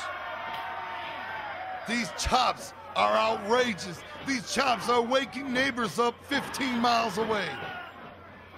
Pondo and Necro fully energized outside of the ring, especially as you pointed out, Pondo, who's only saw action against feeble Brutus Beefcake earlier on in the match. Now look at Necro doesn't have a shirt on. He needs to put his shirt back on because for multiple reasons. That physique looks like a dad at the wave pool. Brute Raisin now extremely confident. Doug Basham outside catching his wind. Well, the Brutal Raisin knows he has this in the fucking bag. He's waiting for him. Look at, and he's mocking him back. Whoa. Oh, and there goes the Hulkster. Whoa! Making fun of the extremely powerful physique on Doug Basham, and it's a good thing he ducked. That's right, he almost got busted in the head with a cup. Now look at him, he wants to face off with him. What kind of shit is this? Uh-oh, Doug Basham pointing out the fact that Pondo and Necro are fresh in this match. He's even offering a friendship to get rid of Pondo and Necro. What kind of fucking retard is the fucking Raisin? Come on, you don't do that in wrestling. Go ahead, turn your back on him, you idiot. Oh, and that friendship didn't last very long. Oh, and he takes it with a flying leg drop. Hey, look, Pondo on top of him, immediately on top of Doug Basham. Stop! Oh, didn't work. No. Oh. But that one's slightly delivered. And on top of that, he was scared to hit Pondo with the fucking stop sign anyways. Team All Japan now eliminated. Put your fucking shirt back on or grow your beard longer so we don't have to see your bird chest. Oh, shit, he's got him by his beard. Oh, shit. Did you hear that noise? The devil heard that in hell. Wow, and we're down to just 2 teams now. The Basham and the Damaja against Pondo and Necro. One of these 2 teams will leave in mere minutes as new JCW Tag Team Champions, Guido. Well, I'll tell you what, 3D. Whether and depending upon Necro and Fuckface can get together and keep it together, that might be the deciding factor of this match. Because these Basham guys, they definitely do have their game tight. They absolutely have their game tight, as they've been walking through most of the teams throughout this match. But now they're going up against JCW's finest in Pondo and Necro. Yeah, but Necro took his fucking shirt off. And took a hell of a spill outside of the ring just seconds ago. When it comes to taking bumps, Necro is one of the best bump takers that JCW or any other wrestling organization in this world has ever seen. Necro crawling outside the ring, and look at that! It appears to be a big-ass fish in the hands of Doug Basham. Where'd he score a fish? Who knows? But he's got a big-ass, it appears to be a... Oh, shit! Necro taking the fish bump. And Necro's beard already smells like fish. Well, so does Pondo's ass, but that don't bug him. All right. And now Doug Basham easily in control. It looks like things are going the way of the Damaja and Doug Basham. They would appear to soon become JCW new tag team champions. Well, they're definitely on the right route. They're definitely on the right path right now. Quick tags, in and out, doing damage, getting in there, doing their damage, tagging, and getting back out. That's right, I said the same thing 3 times in a row, and I don't give a fuck. Reverse DDT now from the Damaja. How much more can Pondo take? Pondo no longer a fresh man. No, not fresh at all. His face looks like a moldy loaf of bread. And now, covered Doug in Basham shit, ascending the tower. And now, look at that, Necro to the rescue. Wow. Gone but not forgotten, the Necro Butcher is back in action. It's that lover thing we always talk about. You see your lover get hit, you're gonna go through lengths that you've never went through before. And Pondo now with his stop sign, bang! Look at that, right across the head. That's gonna do it. Holy shit! Wow! Necro! Necro makes the save and gives Pondo the opportunity to use his coveted stop sign. These 2 men have had their hilly relationship. They've had their ups, they've had their downs, but goddammit, they did it. They won the fucking gold. This is where their path has led to JCW Tag Team Gold. And it's been a long road for Madman Pondo and the Necro Butcher. I'm not sure, but they might have turned heel this match. Or face, I mean. It would appear so, because the Juggalos are definitely behind Pondo and the Necro Butcher. After 8 teams competed, there's your winning team right there. Wow. And boy, oh boy, did they ever deserve it. Necro took a beating like I've never seen before. Wow. New tag team champions, Madman Pondo and the Necro Butcher. Now, unlike us, ICP... There's the incredible Sunset Fuck that took out the Dream Team. That's right, and also made Necro's head even more balder on the back. Right there, the incredible Headbutt Fest. And right there, Human Tornado. And a much favorites to win was the Pimp and Gimp Connection. But they couldn't withstand the storm of the 8-team elimination match. Well, that's what my money was all that, was the Pimp and Gimp. So like I said, I lost the fucking farm on that one, damn it. Raijin and Akira also proving to be very tough competitors. Now, if you notice, these highlights mostly consist of Necro Butcher. He played most of the part of this whole match. He took the brunt of the beating and did the brunt of the dishing out of the beating. Necro Butcher, undoubtedly the MVW, most valuable wrestler of the match. And there it goes, the 1, 2, 3 for those coveted belts. And there you're looking at they deserve them. The new JCW Tag Team Champions. Walking away proud as fuck, as they should be. And you know what time it is now?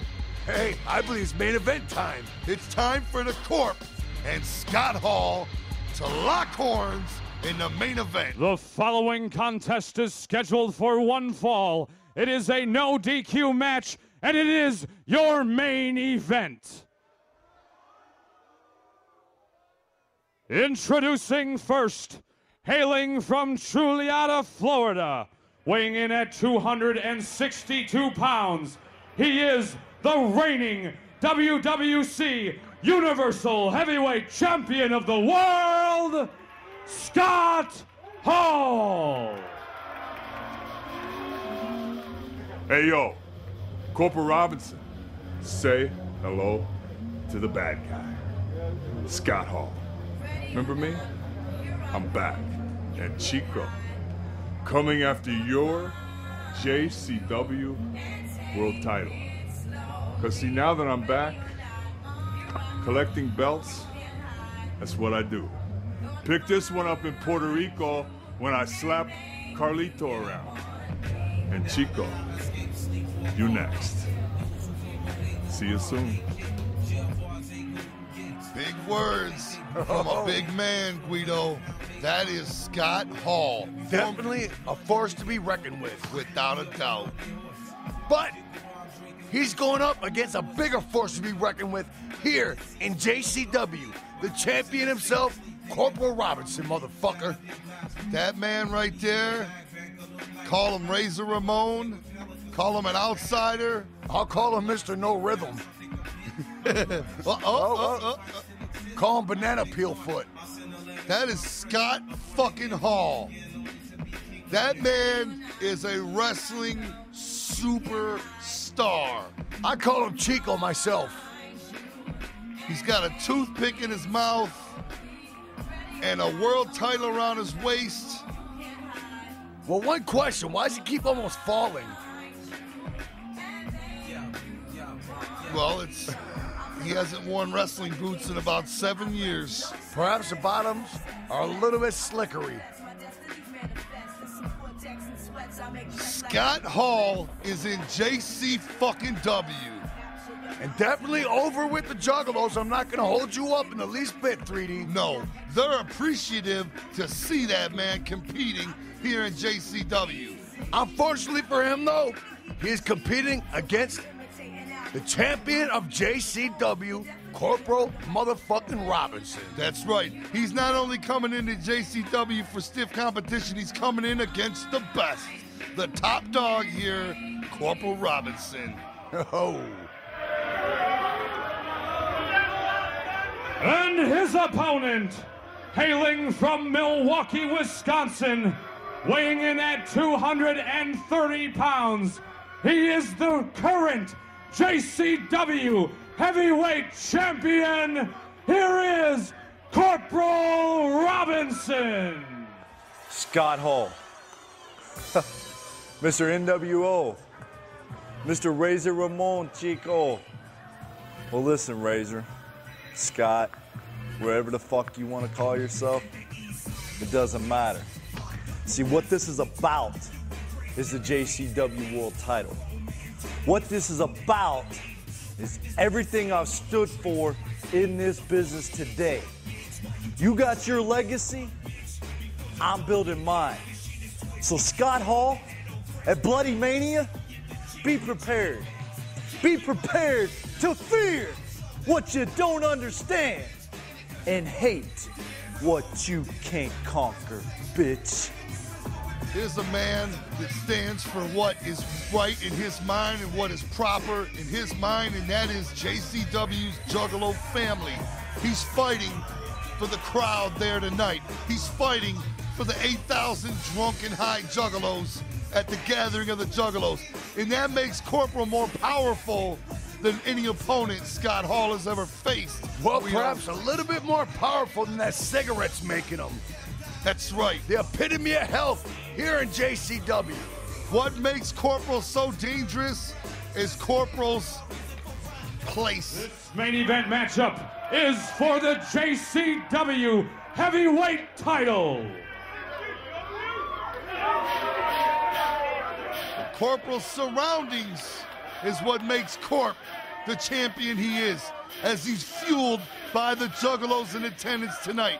Corp is at home not only in his home turf, but he is with family.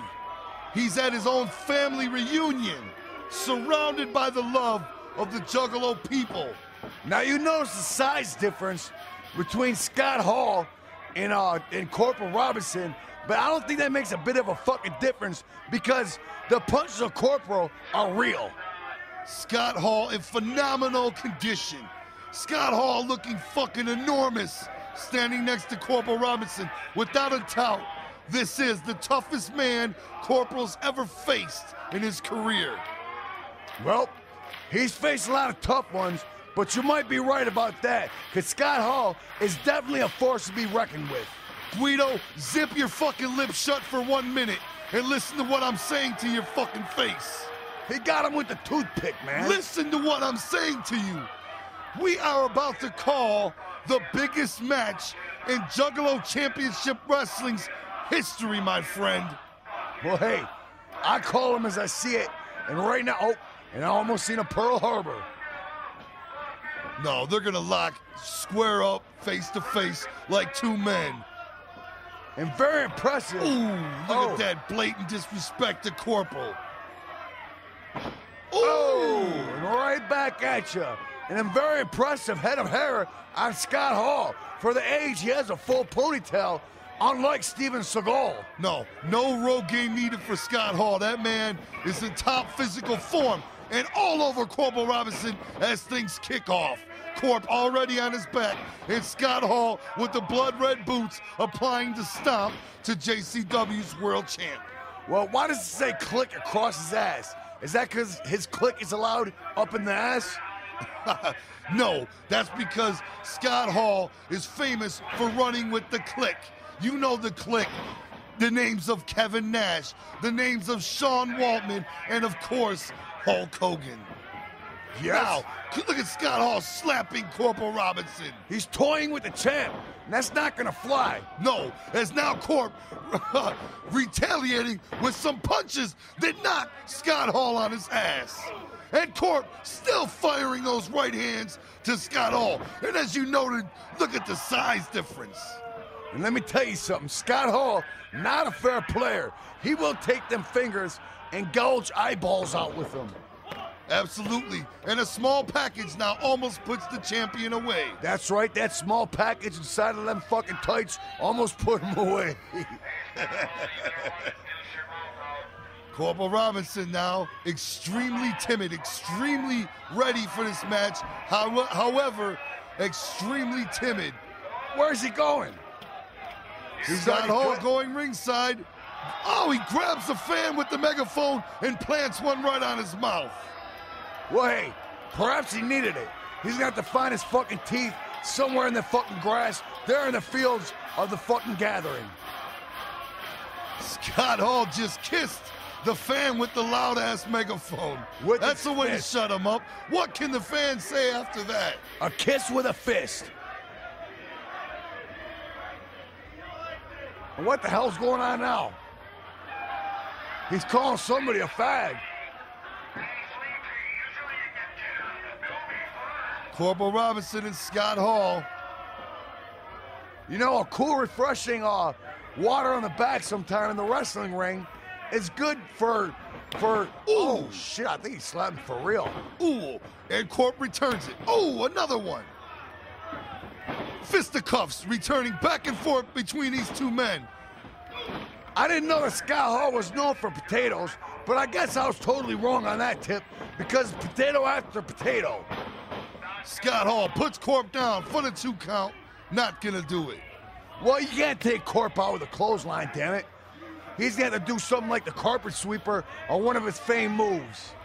And not an abdominal stretch. I don't think that's gonna take him out. Abdominal stretch now applied perfectly to Corporal Robinson, but I don't see Corp asking for the bell. Not a match with this type of stipulation. Not here in front of his Juggalo family do I see Corp asking for the bell. However, right there, a hip toss and an elbow, which didn't find its mark. Now, we gotta remember, this is a non-disqualification match, 3D, so anything goes in this fucking match right here. Absolutely. Whether it be fucking, if you want to grab a fucking fish and blast him in the head with it, if you want to fucking grab a cow and rub his fucking ass and balls all over the face, it doesn't matter, because all rules are out the fucking door in this particular match right now. Have you ever seen a clothesline as powerful as that one, delivered from Scott Hall? He's already taken the belt. He's like, this is mine. Scott Hall now holding that JCW World title. No rules. He can use it if he wants. The referee, though, grabbing the title from the hands of Scott Hall. Right now, Scott Hall definitely has this match right where he wants it. But he's being a little nonchalant about it. He's being a little showboaty about it. If I was him, I would take care of my shit and wrap it up like he just did right there with that medal upside the fucking head. Using the WWC World title, he plants it across Corp's head, but only a 2 count. I've seen Corp kick out a more ruthless shit than that right there. It's gonna take more than a metal belt to the fucking forehead to take Corp out. That's all I'm saying. Corp is busted wide open. You get hit in the head with a big fucking chunk of metal and see what happens to your fucking forehead, 3D. Look at that. Blood dripping down the face of Robinson as he's trying to climb his way back to his feet. And Scott Hall applying the pressure to the neck region of Corporal Robinson. And I don't even know why that ref is counting the chokehold on the rope. It's a no DQ match. He could have held that hold until Corp was unconscious, rolled him back, and pinned him. He could have, but he didn't. Corporal Robinson now. A thunderous right hand from Scott Hall puts Corp back on his ass. Corp still struggling to get to his feet. And you know what? Corp usually the man to take control of the match. Usually the man that's on top of the fucking match. That's usually the guaranteed winner of the match. But right now it's not looking good for Corp. Half the time in this match so far, he's spent on the floor bleeding. Now you hear the family chant starting, which is going to get Corp fueled, 3D. They're rallying behind Corp with everything they got. The Juggalos are behind Corp, and Scott Hall continues to deliver those thunderous right hands. And Corp now fighting back with shots of his own to the midsection, but it's not enough to get Corp back to his feet. Well, punches are not as powerful as kicks. So what can you do but get kicked in the fucking head and take it like a man like Corp is doing? Wow, Scott Hall almost appears to be toying with the JCW champion as Corp rolls out of the ring trying to regain his composure. Scott Hall would appear to be having fun with the world's champion at this moment. It looks like a cat toying with the mouse. Whoa, right there, Corp retaliates, driving the ropes across the neck of Scott Hall, and Corp reaching under the ropes for something under the ring. I'm not quite sure what it is, but Corp has a tactic in his mind, Guido. Oh, and look, he has a stagehand helping him find it. What's he looking for? It's got to be something devious and something dangerous. Oh, it's a bed of thumbtacks. A bed of thumbtacks now enters the ring at the hands of Corporal Robinson. And let me tell you something. Scott Hall, not known in his whole illustrious wrestling career for one to take bumps and thumbtacks. Hell no. Especially with no shirt on. Hell no. I got a feeling Corp's gonna catch the brunt of this one. Me too. Scott Hall now sends Corp into the turnbuckles, followed by a clothesline. Corp still on the receiving end of a beating. Again, thunderous clothesline. And now look at Scott Hall, toying, patting, slapping, playing patty cake with the face and neck of Corporal Robinson. And those clotheslines were from behind. That could separate the spinal column from the spinal cord and cause permanent damage forever to your neck piece. Scott Hall calling for the razor's edge at this point. So's the crowd. Into the thumbtacks, would it appear? Nope. Oh, Scott Hall setting Corporal on that top rope backwards and ascending to the second rope. It's a belly-to-back superplex. Wow. Holy shit. It's not every day you see that, a belly-to-back superplex, 3D. Not every day. Corporal Robinson would appear to be finished at this moment. Things are not looking good for JCW's World Heavyweight Champion. He's still got the power in him, though. He's still got the luster. You see him tapping on the ring. He's not ready to tap out. He's tapping in. He's like, I'm ready to go. Sure, I look like a fucking Buffalo's asshole, but I don't give a fuck. I'm ready to do this, you fucking Scott Hall ninja. Scott Hall giving the sign for the Razor's Edge. Does not, oh! And Corp fires a shot to the net region of Scott Hall. He caught his dick, balls, and asshole in one wipe. And now Corp lifts him up, driving the knee into the fucking, once again, into the folded taco of Scott Hall. If I see Scott Hall hit these tags, Corp's going for the boot camp. Holy shit! Scott Hall into the thumbtacks. Holy shit! Corp goes for the pin. He got the pin! Holy shit! With the help of the thumbtacks, Corp remains the Juggalo Championship Wrestling Champion. I cannot believe what I just saw. Scott Hall fell into the thumbtacks, and Corporal Robinson pins Scott Hall 1, 2, 3, retaining the JCW heavyweight title. And the crazy part about it, 3D, Scott Hall had full control of the match through the whole thing until he landed ass first into that bad of thumbtacks, and that's when he bit ass. Wow! Corp receiving a boot camp, landing a boot camp on Scott Hall. Wow! What a battle! What a battle between the two, and it looked like things were going Scott Hall's way almost the entire match until Corp landed the thunderous boot camp in the thumbtacks. Oh, that's the thumbtack camp. It's time, Guido, for the special attraction main event, pitting ICP and Sabu against Holy Trent Acid and the Young Altar Boys. The following contest is a special attraction 6-man tag main event.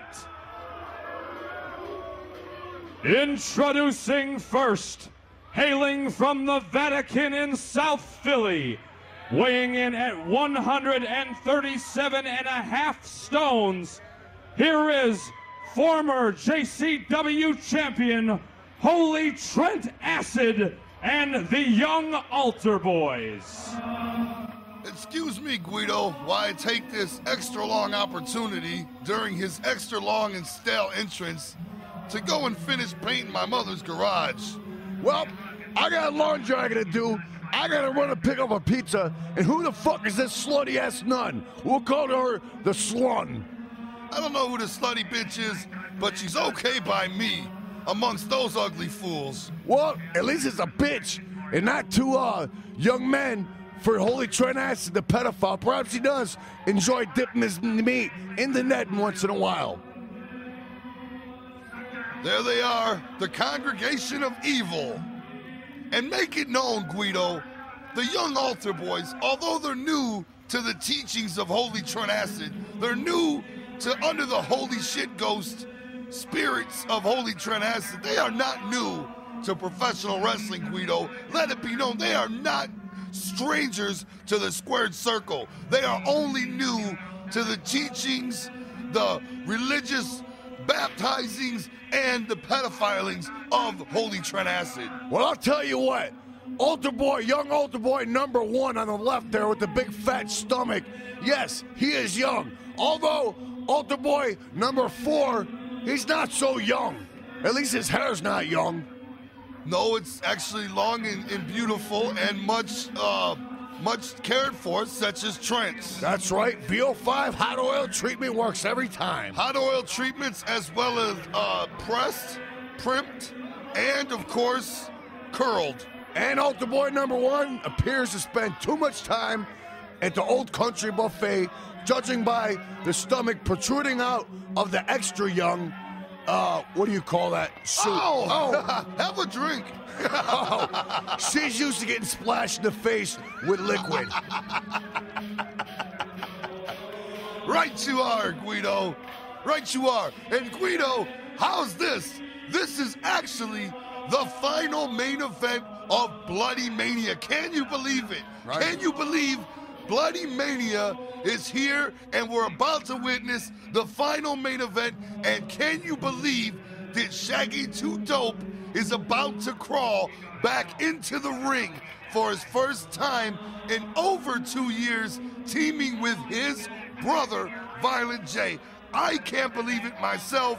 I am ecstatic to see Shaggy back in the ring. Well, I'm astonished myself, but it's not something you're going to see too often, seeing how the injuries prevail and seeing how they prevail even more now. Right. But let it be known, Shaggy's wrestling career is far, far more expansive, far more luxurious and lustrous than people often realize. Shaggy having seen action in all major promotions and independents all over the country, everywhere that seemed to be making a name, Shaggy would be there and always singled out as the better wrestler of the Insane Clown Posse, the much more gifted, talented athlete, and even given a singles run in World Championship Wrestling at one point, and coming ever so close to capturing the coveted Cruiserweight title, I might add. And that's pretty damn good for someone that's never even been trained as a wrestler and is a rapper. What are you talking about? I was trained by none of the likes of Hulk Hogan, Brian Knobbs, and Moondog Spot. Well, Moondog Spot, a hell of a trainee, or a trainer, having trained also Too Tough Tony. Well, you also see tonight much ring rust going on. Not the rust that's going to fall off the long wigs of these individuals in the ring, but the ring rust off of Shaggy himself. There they are, the evil congregation, Holy Trent Acid, former JCW world champion, and his pedophile protruded posse. And I'm just waiting for Holy Trent Asshole to fucking cut a fucking 4-hour promo. He's actually not doing it this time, holy fuck. Let's hope that doesn't happen. Their opponents. Yes. Weighing in at a combined weight of 578 pounds. It's going down. Hailing from Detroit, Michigan, here is the team of Violent J, Shaggy 2 Dope, and Sabu. He said, Sabu. Here it goes. ICP and Sabu, the 6-man tag team, super team, right there. And there's Shaggy ready for ring action. Ready for war, ready to kick ass JCW style, along his part with his partners, Violent J and Sabu, also 2 ring veterans, my friend. That's right. Sabu's career, well known, well respected, well documented. Sabu, one of the most incredible athletes to ever grace the JCW ring, to ever compete in JCW, and is a longtime JCW competitor. But nonetheless, a very underrated wrestler as far as the world of wrestling goes, because this man has been through Japan. He's been through the ropes of WWF. He's been through the ropes of WCW. He's been through the ropes of every single promotion possible, but underrated because his style is nonetheless overrated to anybody that doesn't know him, because he will fuck you up with chairs, with his fists, with his face, and with his legs and feet. Sabu changed the game of wrestling. He changed the entire format of wrestling. He's an innovator, an originator, and he completely changed the way the sport goes down. Sabu has been ripped off so many fucking times that he evolved the entire way wrestling matches happen today. You couldn't have said it better yourself if you were me right there, 3D. If it wasn't for Sabu, there would be no chair matches. There would be no table matches. There would be no barbed wire matches. Sabu is the innovator of fucking hardcore, the epitome of fucking hardcore, and you're gonna see that tonight right here at Bloodymania. And how about the fresh-ass purple turban around his head, matching the fresh-ass jerseys the trio is wearing? That's looking pretty sweet. Well, Sabu always known for a super deluxe, sweet-ass looking ring attire. Absolutely. Sparkly sequence pants and all. Well, perhaps we can get off his dick a little bit, but I refuse to, because Samu is the originator of violence. He is the genocidal, the homicidal, and the suicidal man of professional wrestling today. Violent J and Shaggy 2 Dope set to get in the ring and wrestle once again.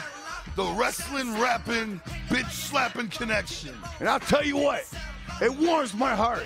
And it makes me feel good to see Jay and Shaggy in the ring together again wrestling as a team. Absolutely. And look at those idiots out there. A bunch of buffoon, bumbling fucking fools. Get in the fucking ring and let's start this fucking party. Well, good thing Altar Boy #1 had his big fat stomach to protect him from that wooden ramp when he fell on his fat ass stomach. Shaggy 2 Dope ready for ring action. We'll see if he's lost a step, doubtfully in my mind, and doubtful to the 8,000 Juggalos in attendance here at Cave-In Rock, Illinois, the 8th annual gathering of the Juggalos. And doubtful to that fuckhead right there, Holy Trent asshole. If you'll notice, I'm gonna call him Husky Boy, because he's only got one blue eye today. Altar Boy #4 and Altar Boy #1. I think they're scared to get into the ring. They see these competitors in the ring, and they know that they're in for fucking trouble. Look at that fat fuck in the back just sitting there, just crying like a little baby woman. The Slun is doing less crying than Altar Boy 1 and 4. The Slun is making the 3 idiots easier to look at in my mind. I don't have a problem with the Slun. I got a problem with her. She's a fucking ugly whore dressed up like a nun. Hard to argue that fact, Guido. Hard to argue that fact. Because you got a short skirt showing half of your butt cheeks off does not make you a hot bitch. It might make your dick hard, yes. If Violent J had a short skirt on showing half of his butt cheeks off, it definitely wouldn't make him a hot chick, so I will agree with you on that point. Well, Violent J hopefully has a penis, not a Ned.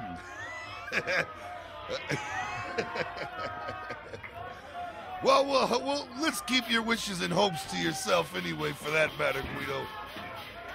Samu now having a drink before the match. I'm curious to see what's going to happen in this match. I'm curious to see how it's going to start, who's going to start to the Juggalos. Hell yeah, they're happy to see their man back in the fucking ring. Shaggy 2 Dope. For this special one-off occasion, nothing is more important to Jay and Shaggy than Bloodymania. Yes, the injuries lag on. Yes, the injuries are not completely healed, but nothing is more important than the Juggalos at the gathering of the Juggalos. Well, I'll tell you something, 3D. This is not just a normal event. This is Bloodymania at the gathering 2007, the 8th annual. So, of course, you're going to see people come out the woodwork that you haven't seen come out the woodwork in a long fucking time. Fuck yeah, you are, including Jay and Shaggy and Samu, the triple team of terror. It the looks triangle of terror they've been referred to. The Bermuda Triangle of fucking people up. And oh, the crowd very much appreciating Jay. Violent J now, ready to do battle. Is he starting off? It looks like Jay's gonna start things off. Who's getting in the ring with the big man? It's gonna be the Altar Boy #1 from the Pedophiles. Well, he just enjoyed a bottle upside his head, but perhaps he went and caught it in his mouth, swallowed it, and had it just go into his stomach with the rest of the products that are in his stomach, kind of like Jaws. License plates, tires, food, snacks, and shit. Jay doing a little bit of showboating there, getting ready for Altar Boy #1. Jay showing off his enormous physique. Ready to do battle, pointing out the bitches, saying, come on, let's get this show started. I'm not sure, but I think Violent Jay might be on a cycle of steroids. Yes. A cycle of steroids or stereo snacks, one or the other. Well, listening to the stereo and eating snacks or steroids, same difference to me. Oh, look at this. Trent Acid now wants to get in the ring. And look at him. He's praying to the devil. Notice the blue tie. And Trent Acid starting off this battle. All the same. Trent Acid, one of the most hated wrestlers, alongside of Tracy Smothers, one of the most hated wrestlers in the history of JCW. And he just fucking hightailed it out of there. He don't want a piece of Jay. He's scared of him. He's never wrestled him before. Perhaps he's watched the footage, and he knows that Jay means nothing but fucking business, and he's scared of getting his ass whipped, so he sends one of his fucking lackeys in there in his place. You know, finding Jay, 6'4", a man of his. Oh, look at another lackey now. Now we got altar boy number 4 in the ring. A man of Jay's size, it's hard for him to fake things. Right, like that, right there. A man at only 4% body fat can push people around like that. Oh, caught that leg. Oh, right there, driving clothesline. Sends altar boy number 4 to his back. I'm not sure now, 3D. Oh, shit, the spike. It might be Friday because that motherfucker just got paid. And look at him, he's loving his stomach. He's patting it down, showing altar boy number 4 who the fuck the boss in this ring is. Oh, altar boy number 4 swings for the lights. Jay catches him. What's this gonna be? It would appear, oh, Spicoli driver. Oh, Death Valley driver with the long hair getting tangled into his mustache and ripping pieces of his beard out into that tangled mat. Finally, Jay taking his time, beating the shit out of this young altar boy. Well, the altar boy's young. What do you want? And he can't penetrate that right there. Altar boy number 4 fighting back. Fighting back with right hands to the gut of Violent J. Oh, you're not going to get the big man across the ring that easy. Oh, but he's wearing him down.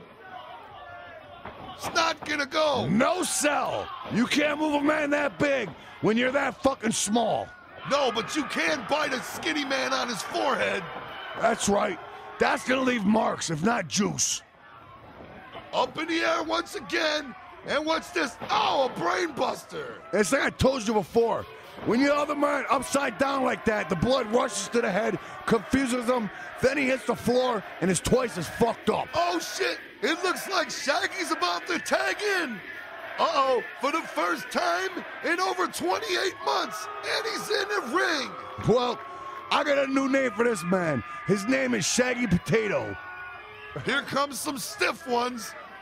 You'd think Shaggy was from Idaho, because he throws nothing but potatoes.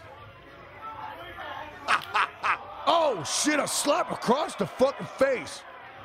Uh-oh, here they come. To the top of the head, repeatedly. Shades of Corporal Robinson. Altar boy number 1 getting his head pounced in. Oh, a chop to the Adam's apple.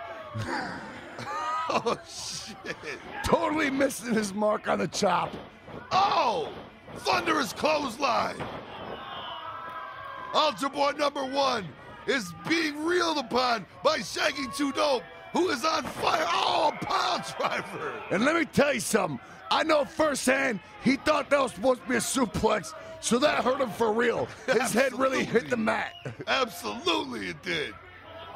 And now Shaggy 2 Dope picking up Altar boy number 1. Oh, he can't pick him up. A genuine slam. Attack to Sabu. Over the ropes with the leg drop. And there he is, the living legend right there. Chasing him back from the corner. He's ready for action. He don't give a fuck who comes into that ring right there. He's ready to take him down and ready to fuck their ass the fuck up. Well, Guido, it would appear it's about to be Sabu and Holy Trent Acid locking up for the first time in history. Well, this is history in the making right here because Sabu is about to make history on Holy Trent Asshole's face. I hope so, because Sabu's the one to do it. Oh, Trent Acid out of the way just in time. And look at the taunting. He's taunting him. Oh, the trickery. We thought Holy Trent Acid was a tricky one, but no, Samu with nothing but fucking fisticuffs to the face piece. Samu off the rope with the clothesline of his legs. Devastating. Sends Trent Acid on his back. That's right. Another thunderous punch. A very patented move by Samu. When he does that, you better protect your fucking neck Wu-Tang style because it will take your fucking head clean off your shoulders. Nobody can punch like Samu in the game. Nobody can deliver punches to the chin, Samu style. That's right. He don't even go for the head. He don't go for the forehead or face. He goes right. Oh, shit. Turn of events right there. He goes right for the chin. The sneaky bastard trips Samu. And tag now, back into Jay. Jay's back in for more action. This time it would appear to be with Altar Boy number 4. Altar Boy number 4 covered hopefully in both clown Altar makeup. Boys attacking the big man. They've got him down now. I certainly hope that's clown makeup on the side of Altar Boy number 4's Altar Boy robe and not something else that I hope it's not from Altar Boy number 1. Double clothesline by Violent J. Oh! And a thunderous super kick puts the big man down. Just when he was on top, taking care of both these fags, he comes in with that super kick illegally, I might add. Number 4 now. Oh, and Trent Acid outside of the ring with Samu battling. The referee confused. Oh, Shaggy goes down to the ring. Goes down to the floor. Altar Boy number 1 and number 4. Everybody's taking off out of the ring. Whoa, Shaggy with a DDT on Altar Boy number 4. And that stays a lot more. Oh, but number 1 answers with a clothesline. That's right. And that fucking stage is a lot more harder than that mat is, let me tell you what. And you'll see the hair of Trent Acid drying out, making him look much like that chick, Lita Ford, that did that fucking duet with Ozzy Osbourne back in the day. The drier Trent Acid's hair gets, the more he looks like a bitch. Oh! Oh, and a nice pie face. Sabu's in the ring, answering questions with the chair. Oh, pie face after pie face after fucking pie face. And Sabu's going for something. What's he got? He's got a blunt. He's got the magic blunt. The magic blunt. The magic blunt is now in play as Samu sparks it up. And I believe Sabu's going to take his time and gain extra magic from that blunt. That's right. And look at Jay, down and out, in much need of the magic blunt. In much need of the precious Herbery magic blunt. Nowhere else but in JCW, where you see a man in the ring with a blunt, a magic blunt I might add, in his mouth, hitting people with fucking chairs. And now, Jay toking off the magic blunt. He's getting to his feet. Samu with another hit. He was like, let me hit that again, dog. I didn't get a hit. I didn't get enough hit, hard enough hit the first time. Now I'm ready to get paid. Jay's having some sort of revival because of the magic blunt. Every time Jay hits that magic blunt, that's all we see is revivals. Whoa, smoke in the face. Into the pure face of Altar Boy number 1. Clothesline. Yes. The magic blunt has taken effect. Another clothesline. Another clothesline. Hip toss. 80 style hip toss. And 80 style hip toss. That's right. Bushwhacker Violent J definitely feeling the effects of that magic blunt. Hell yeah. Back to his feet and ever so sweet thanks to Samu and the magic blunt. It's a good thing that Samu brings weed to the ring with him. Absolutely. Who knows what else is in those pockets? And now, Jay with extra leverage to the throat of Holy Trent Acid, choking the devil out of that fool. Well, hopefully the momentum keeps going because I clearly just seen him throw the magic blunt out of the ring. It's Samu now. Oh, Trent Acid fucking the spot up. He was supposed to slide out of the ring with that kick. Samu with more thunderous right hands to the face of Altar Boy number 1. Altar Boy number 1 has an ulcer in his stomach. That's why it swelled up the way it is.